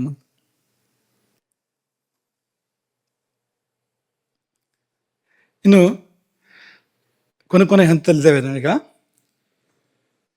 ಒಳ್ಳೆ ನಿದ್ದೆಯಿಂದ ಏನಾಗ್ತದೆ ಅನ್ನೋದನ್ನು ಸ್ಕಾಂದ ಪುರಾಣ ಹೇಳುತ್ತೆ. ಹೀಗೆ ಆಯುರ್ವೇದ ಎಲ್ಲ ಸ್ಕಾಂದ ಪುರಾಣ, ಯೇ ಸ್ವಪಂತಿ ಸುಖಂ ರಾತ್ರವು, ಯಾರು ಭೂತಧಾತ್ರಿಯ ಕರುಣೆಯಿಂದ ಸುಖವಾದ ನಿದ್ದೆಯನ್ನು, ಉಚಿತವಾದ ನಿದ್ದೆಯನ್ನು ಮಾಡ್ತಾರೋ ತೇಷಾಂ ಕಾಯಾಗ್ನಿರಿಧ್ಯತೆ ಅಂತ.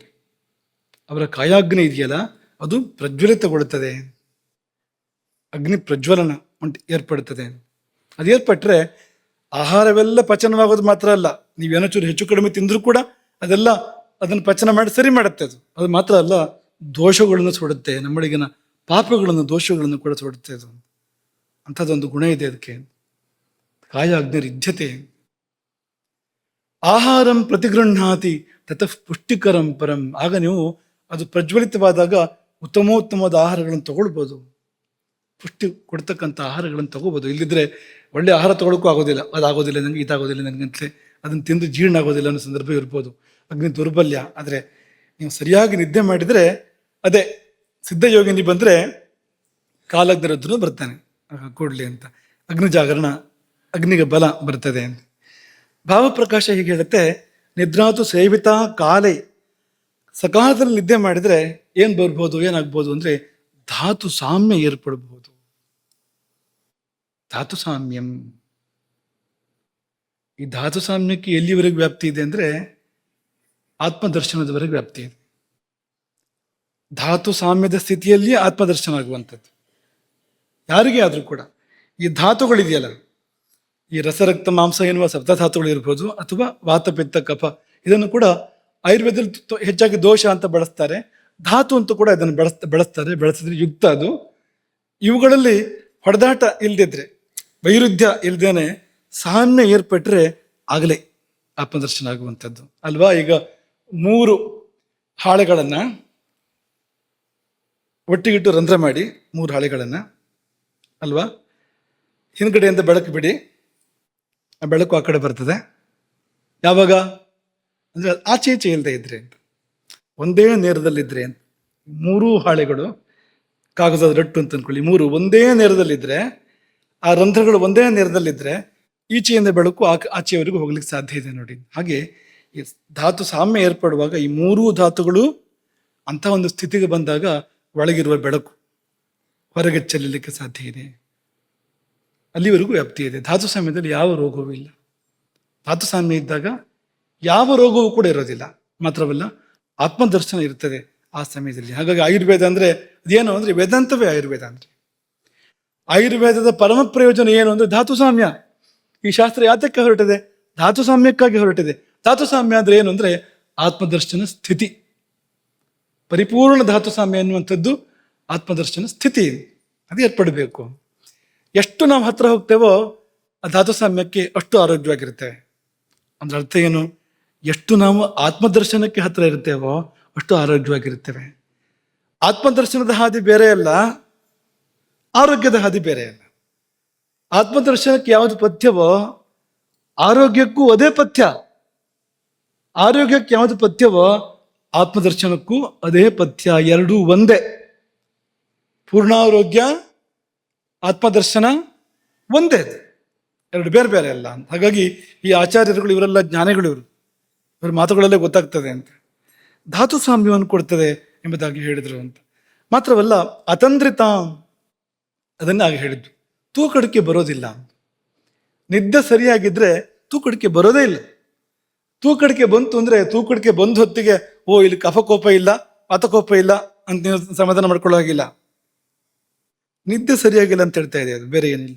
ತೂಕಡಿಕೆ ಅನ್ನೋದೇ ನಿದ್ದೆ ಸರಿ ಇಲ್ಲ ಅಂತ, ಅದೇನೋ ಹದಗೆಟ್ಟಿದೆ. ಇನ್ನು ಮಲಗೋ ಸಮಯ ಸರಿ ಇಲ್ಲ, ವಾತಾವರಣ ಸರಿ ಇಲ್ಲ, ಅದಕ್ಕೆ ಪೂರಕವಾದ ಆಹಾರ ಇಲ್ಲ, ಆಡುವಾಗಿ ನಿದ್ದೆ ಬರ್ತಾ ಇಲ್ಲ, ಏನೋ ಒಂದಾಗಿದೆ ಅಂತ ಅರ್ಥ ಅದಕ್ಕೆ ಅಂತ. ಹಾಗಾಗಿ ಅದಕ್ಕೆ ಸರಿಯಾಗಿರು. ನಿದ್ದೆ ಮತ್ತು ಆಹಾರದ ಬಾಂಧವ್ಯದ ಬಗ್ಗೆ ಹೇಳ್ತಾ ಇರುವಂಥದ್ದು. ಆಹಾರ ಸರಿಯಾದರೆ ನಿದ್ದೆಗೆ ಇಷ್ಟೆಲ್ಲ ಅನುಕೂಲ ಇದೆ. ಹಾಗಾಗಿ ನಾನು ನಿನ್ನೆ ಹೇಳಿದ್ದು ನಿಮಗೆ, ಆಹಾರಕ್ಕೆ ನಿದ್ದೆಗಿಂತ ಮೊದಲು ಅಂದರೆ ಸುಮಾರು ಒಂದೂವರೆ ಗಂಟೆ ಮೊದಲು ಲಘು ಆಹಾರ ಸೇವನೆ ಮಾಡಬೇಕು. ಭಾರಿ ಆಹಾರ ಸೇವನೆಯನ್ನು ಆಗ ಇಟ್ಕೋಬಾರದು. ಭರ್ಜರಿ ಔತಣಕೂಟ ಆಗ ಇಲ್ಲ, ರಾತ್ರಿ ಇಲ್ಲ.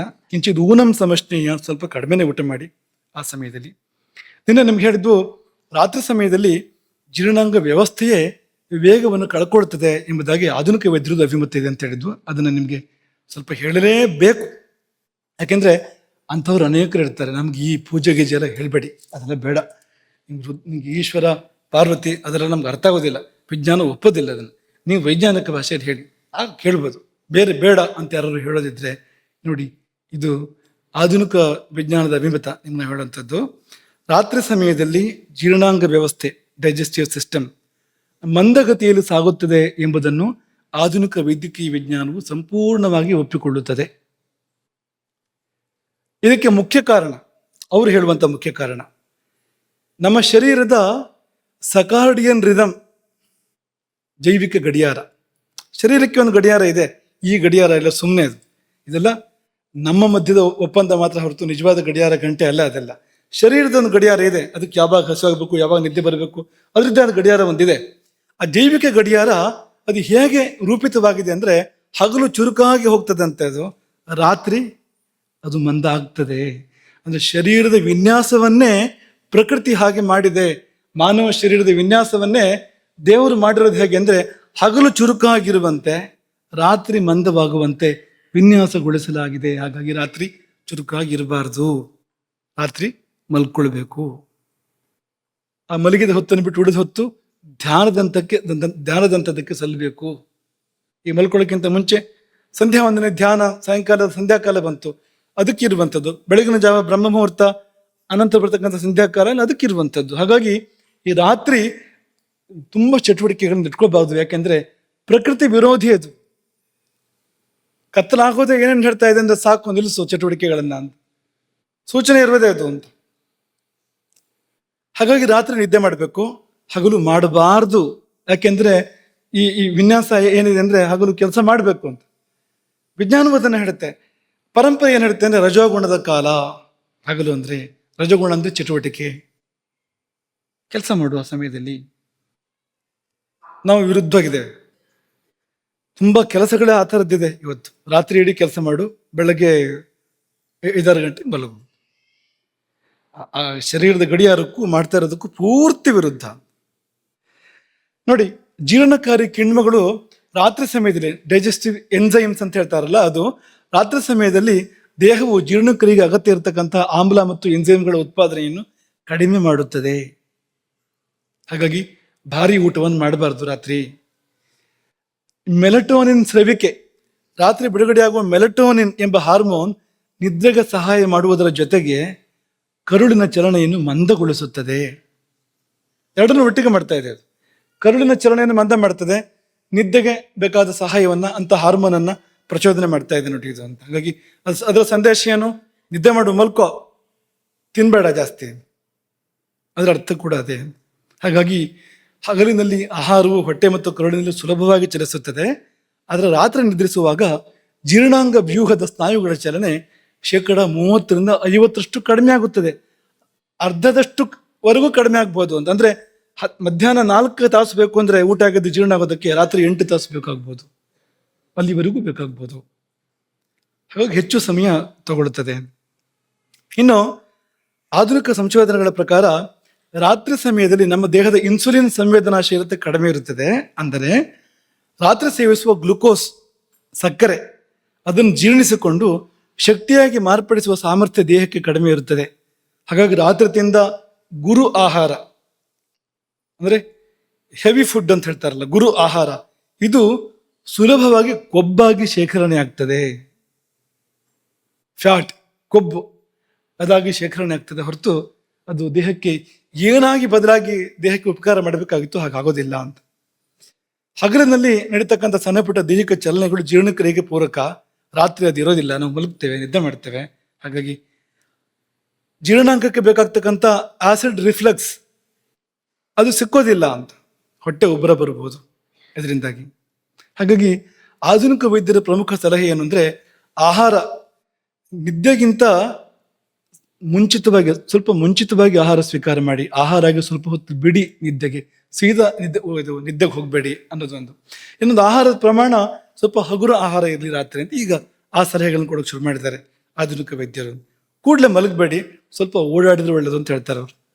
ಹಗುರವಾದ ನಡಿಗೆ ಒಳ್ಳೇದು ಅಂತ. ಇದನ್ನೇ ಆಯುರ್ವೇದ ಎಷ್ಟೋ ಕಾಲ ಮುಂಚೆ ಭುಕ್ತ್ವಾ ಶತಪಥಂ ವ್ರಜೇತ್ ಅಂತ ಹೇಳಿದೆ. ಅದನ್ನ ಇವರು ಕೂಡ ಹೇಳ್ತಾ ಇರುವಂಥದ್ದು, ಏನು ಕೂಡ ವ್ಯತ್ಯಾಸವೇ ಇಲ್ಲ ಅಂತ.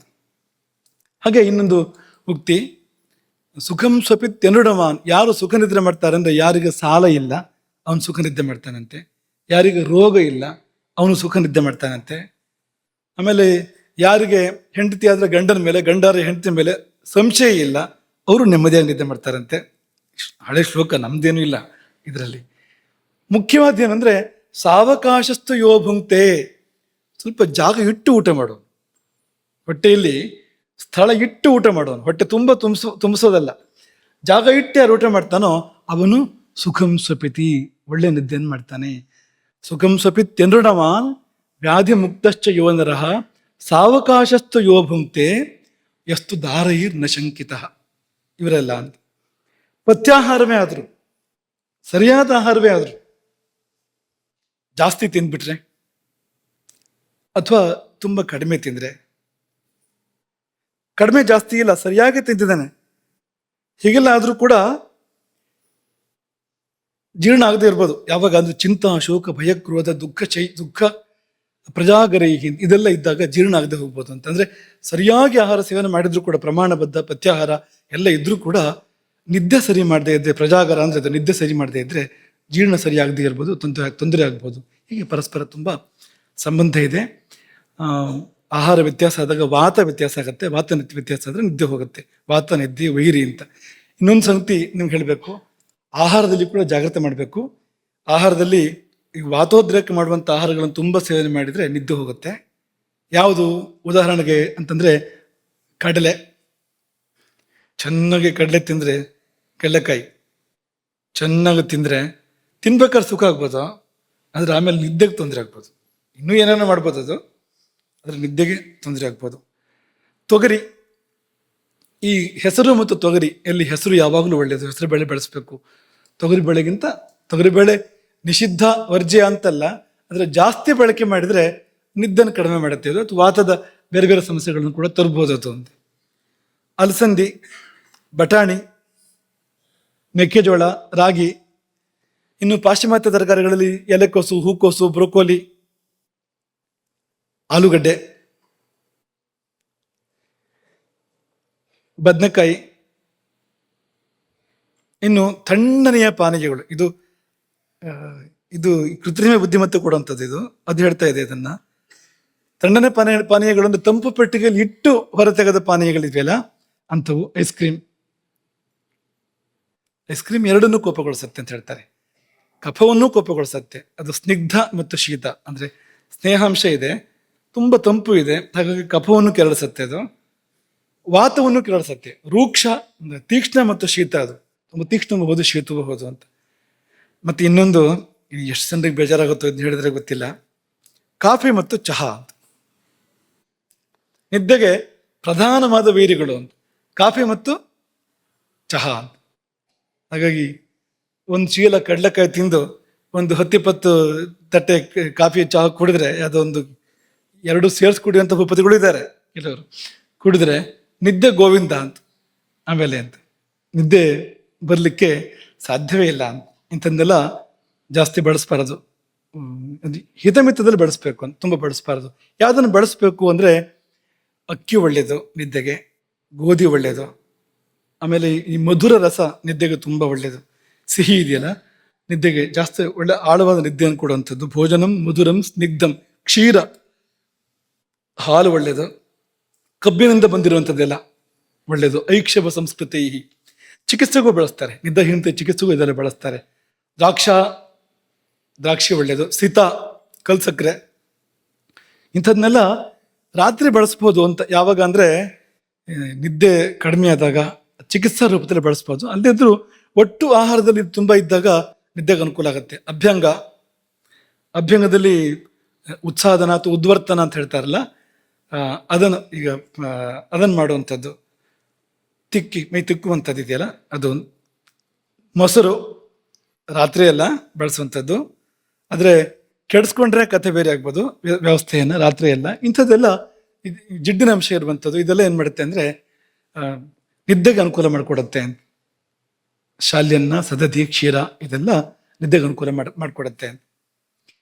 ಒಂದು ನಿದ್ದೆ ಕಡಿಮೆ ಆದ್ರೆ ಏನೇನಾಗುತ್ತೆ ಅನ್ನೋದನ್ನ ಒಬ್ರು ಈ ರೀತಿಯಲ್ಲಿ ನಿರೂಪಣೆ ಮಾಡಿದ್ದಾರೆ ನೋಡಿ. ನಮ್ಮ ಮಧ್ಯ ಇರುವಂತವ್ರೆ, ನೀವು ನೋಡಿದ್ರೆ ಸಾಕು ಅದನ್ನ.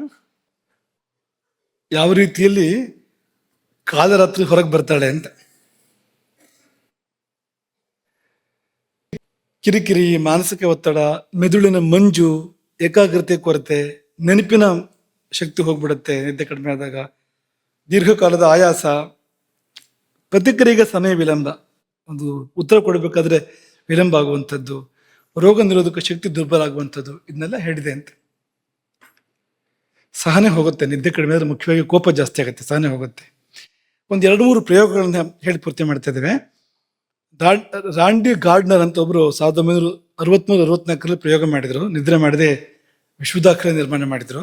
ಆ ಸಮಯದಲ್ಲಿ ಅವರಲ್ಲಿ ಅನೇಕ ಅವ್ಯವಸ್ಥೆಗಳು ಕಂಡು ಬಂದವು. ಇದೇ ಎಲ್ಲ ಏಕಾಗ್ರತೆ ಕೊರತೆ, ಸ್ಮರಣ ಶಕ್ತಿ ನಾಶ, ಮನೋಭಾವ ಬದಲಾವಣೆ, ಭ್ರಮೆ, ಬುದ್ಧಿ ಅಸ್ತವ್ಯಸ್ತ ಆಗೋದು, ಇದೆಲ್ಲ ಕಂಡು ಬಂತು ಆ ಸಮಯದಲ್ಲಿ. ನಿದ್ದೆ ಕಡಿಮೆ ಆದರೂ ಹೆಚ್ಚಾದರೂ ತೊಂದರೆ ಅನ್ನೋದಕ್ಕೆ 2025ರಲ್ಲಿ ಜೊರೋ ಸೈನ್ಸ್ ಪತ್ರಿಕೆಯಲ್ಲಿ ಪ್ರಕಟವಾದ ಒಂದು ವರದಿ ವಿಶ್ಲೇಷಣೆ. ಅದು 7 ಗಂಟೆಗಿಂತ ಕಡಿಮೆ ನಿದ್ದೆ ಮಾಡಿದರೆ ಸಾವಿನ ಪ್ರಮಾಣ 14% ಜಾಸ್ತಿ ಅಂತ. 7 ಗಂಟೆಗಿಂತ ಅಥವಾ 6-7 ಗಂಟೆಗಿಂತ ನಿದ್ದೆಗಿಂತ ಕಡಿಮೆ ಮಾಡಿದರೆ, ನಿದ್ದೆ ಪ್ರಮಾಣ ಕಡಿಮೆ ಆದರೆ ಮರಣದ ಅಪಾಯ 14% ಜಾಸ್ತಿ ನಿದ್ದೆ ಮಾಡಿದರೆ 9 ಗಂಟೆಗಿಂತ ಜಾಸ್ತಿ ನಿದ್ದೆ ಮಾಡೋರಿಗೆ 34% ಮರಣದ ಸಾಧ್ಯತೆ ಜಾಸ್ತಿ. ನಿದ್ದೆ ಜಾಸ್ತಿ ಆದ್ರೆ ಹೆಚ್ಚಿಗೆ ತೊಂದರೆ ಇದೆ ಅಂತ. ಹಾಗೆ ಈ ಫೇಟಲ್ ಫೆಮಿಲಿಯಲ್ ಇನ್ಸಾಮನಿಯಾ ಅಂತ ಹೇಳ್ತಾರೆ, ನಿದ್ರಾಹೀನತೆಯ ಒಂದು ಬಗೆ ಅದು ಎಷ್ಟರ ಮಟ್ಟಿಗೆ ತೊಂದರೆ ಕೊಡುತ್ತೆ ಅನ್ನೋದನ್ನ ವಿವರಣೆ ಕೊಡುವಾಗ ಈ ನರಮಂಡಲದ ಮೇಲೆ ನಿಯಂತ್ರಣ ಹೋಗುವಂಥದ್ದು, ಭ್ರಮೆ, ಸ್ಮರಣ ಶಕ್ತಿ ಕುಸಿತ, ಇದೆಲ್ಲ ಅಲ್ಲೂ ಕೂಡ ಹೇಳಿದ್ದಾರೆ. ಕೊನೆಯಲ್ಲಿ ಮರಣ ಬರುತ್ತೆ ಈ ಕಾಯಿಲೆಯಲ್ಲಿ ಅಂತ, ಸಾವಲ್ಲಿ ಮುಕ್ತಾಯ ಆಗುತ್ತೆ ಅಂತ. ಕೊನೆಯಲ್ಲಿ ಈ ನಾಯಿಗಳ ಮೇಲೆ, ಇಲಿಗಳ ಮೇಲೆ ಪ್ರಯೋಗ ಮಾಡಿದ್ದಾರೆ. 19ನೇ ಶತಮಾನದಲ್ಲಿ ಪ್ರಯೋಗ ಮಾಡಿದಾಗ, ನಾಯಿಗಳ ಮೇಲೆ ಪ್ರಯೋಗ ಮಾಡಿದಾಗ 9 ರಿಂದ 17 ದಿನಗಳ ಮಧ್ಯೆ ಸತ್ತು ಅವೆಲ್ಲ.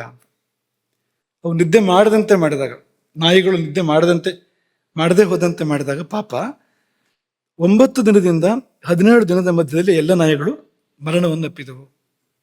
ಇಲಿಗಳ ಮೇಲೆ ಮಾಡಿದಾಗ 2 ವಾರದಿಂದ 4 ವಾರದ ಮಧ್ಯದಲ್ಲಿ, ಅಂದ್ರೆ 15 ದಿವಸದಿಂದ 1 ತಿಂಗಳ ಮಧ್ಯದಲ್ಲಿ ಸತ್ತವು ಅವೆಲ್ಲ.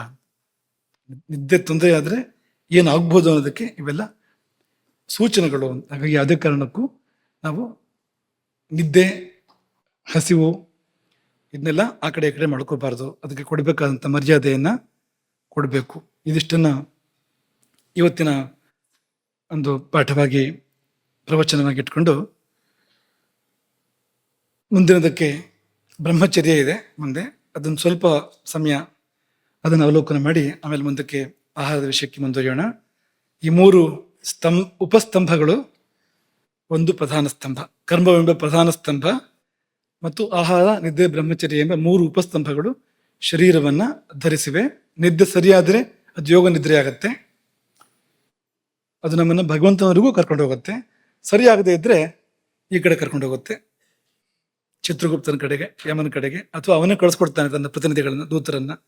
ಯಾರಲ್ಲಿ ನಿದ್ದೆ ಸರಿ ಇರೋದಿಲ್ವೋ ಅವರಿಗೆ ರೋಗಗಳನ್ನ, ಅರುಚಿ, ಅಜೀರ್ಣ ಇದನ್ನೆಲ್ಲ ಕಳಿಸ್ಕೊಡ್ತಾನೆ ಯಮದೇವ.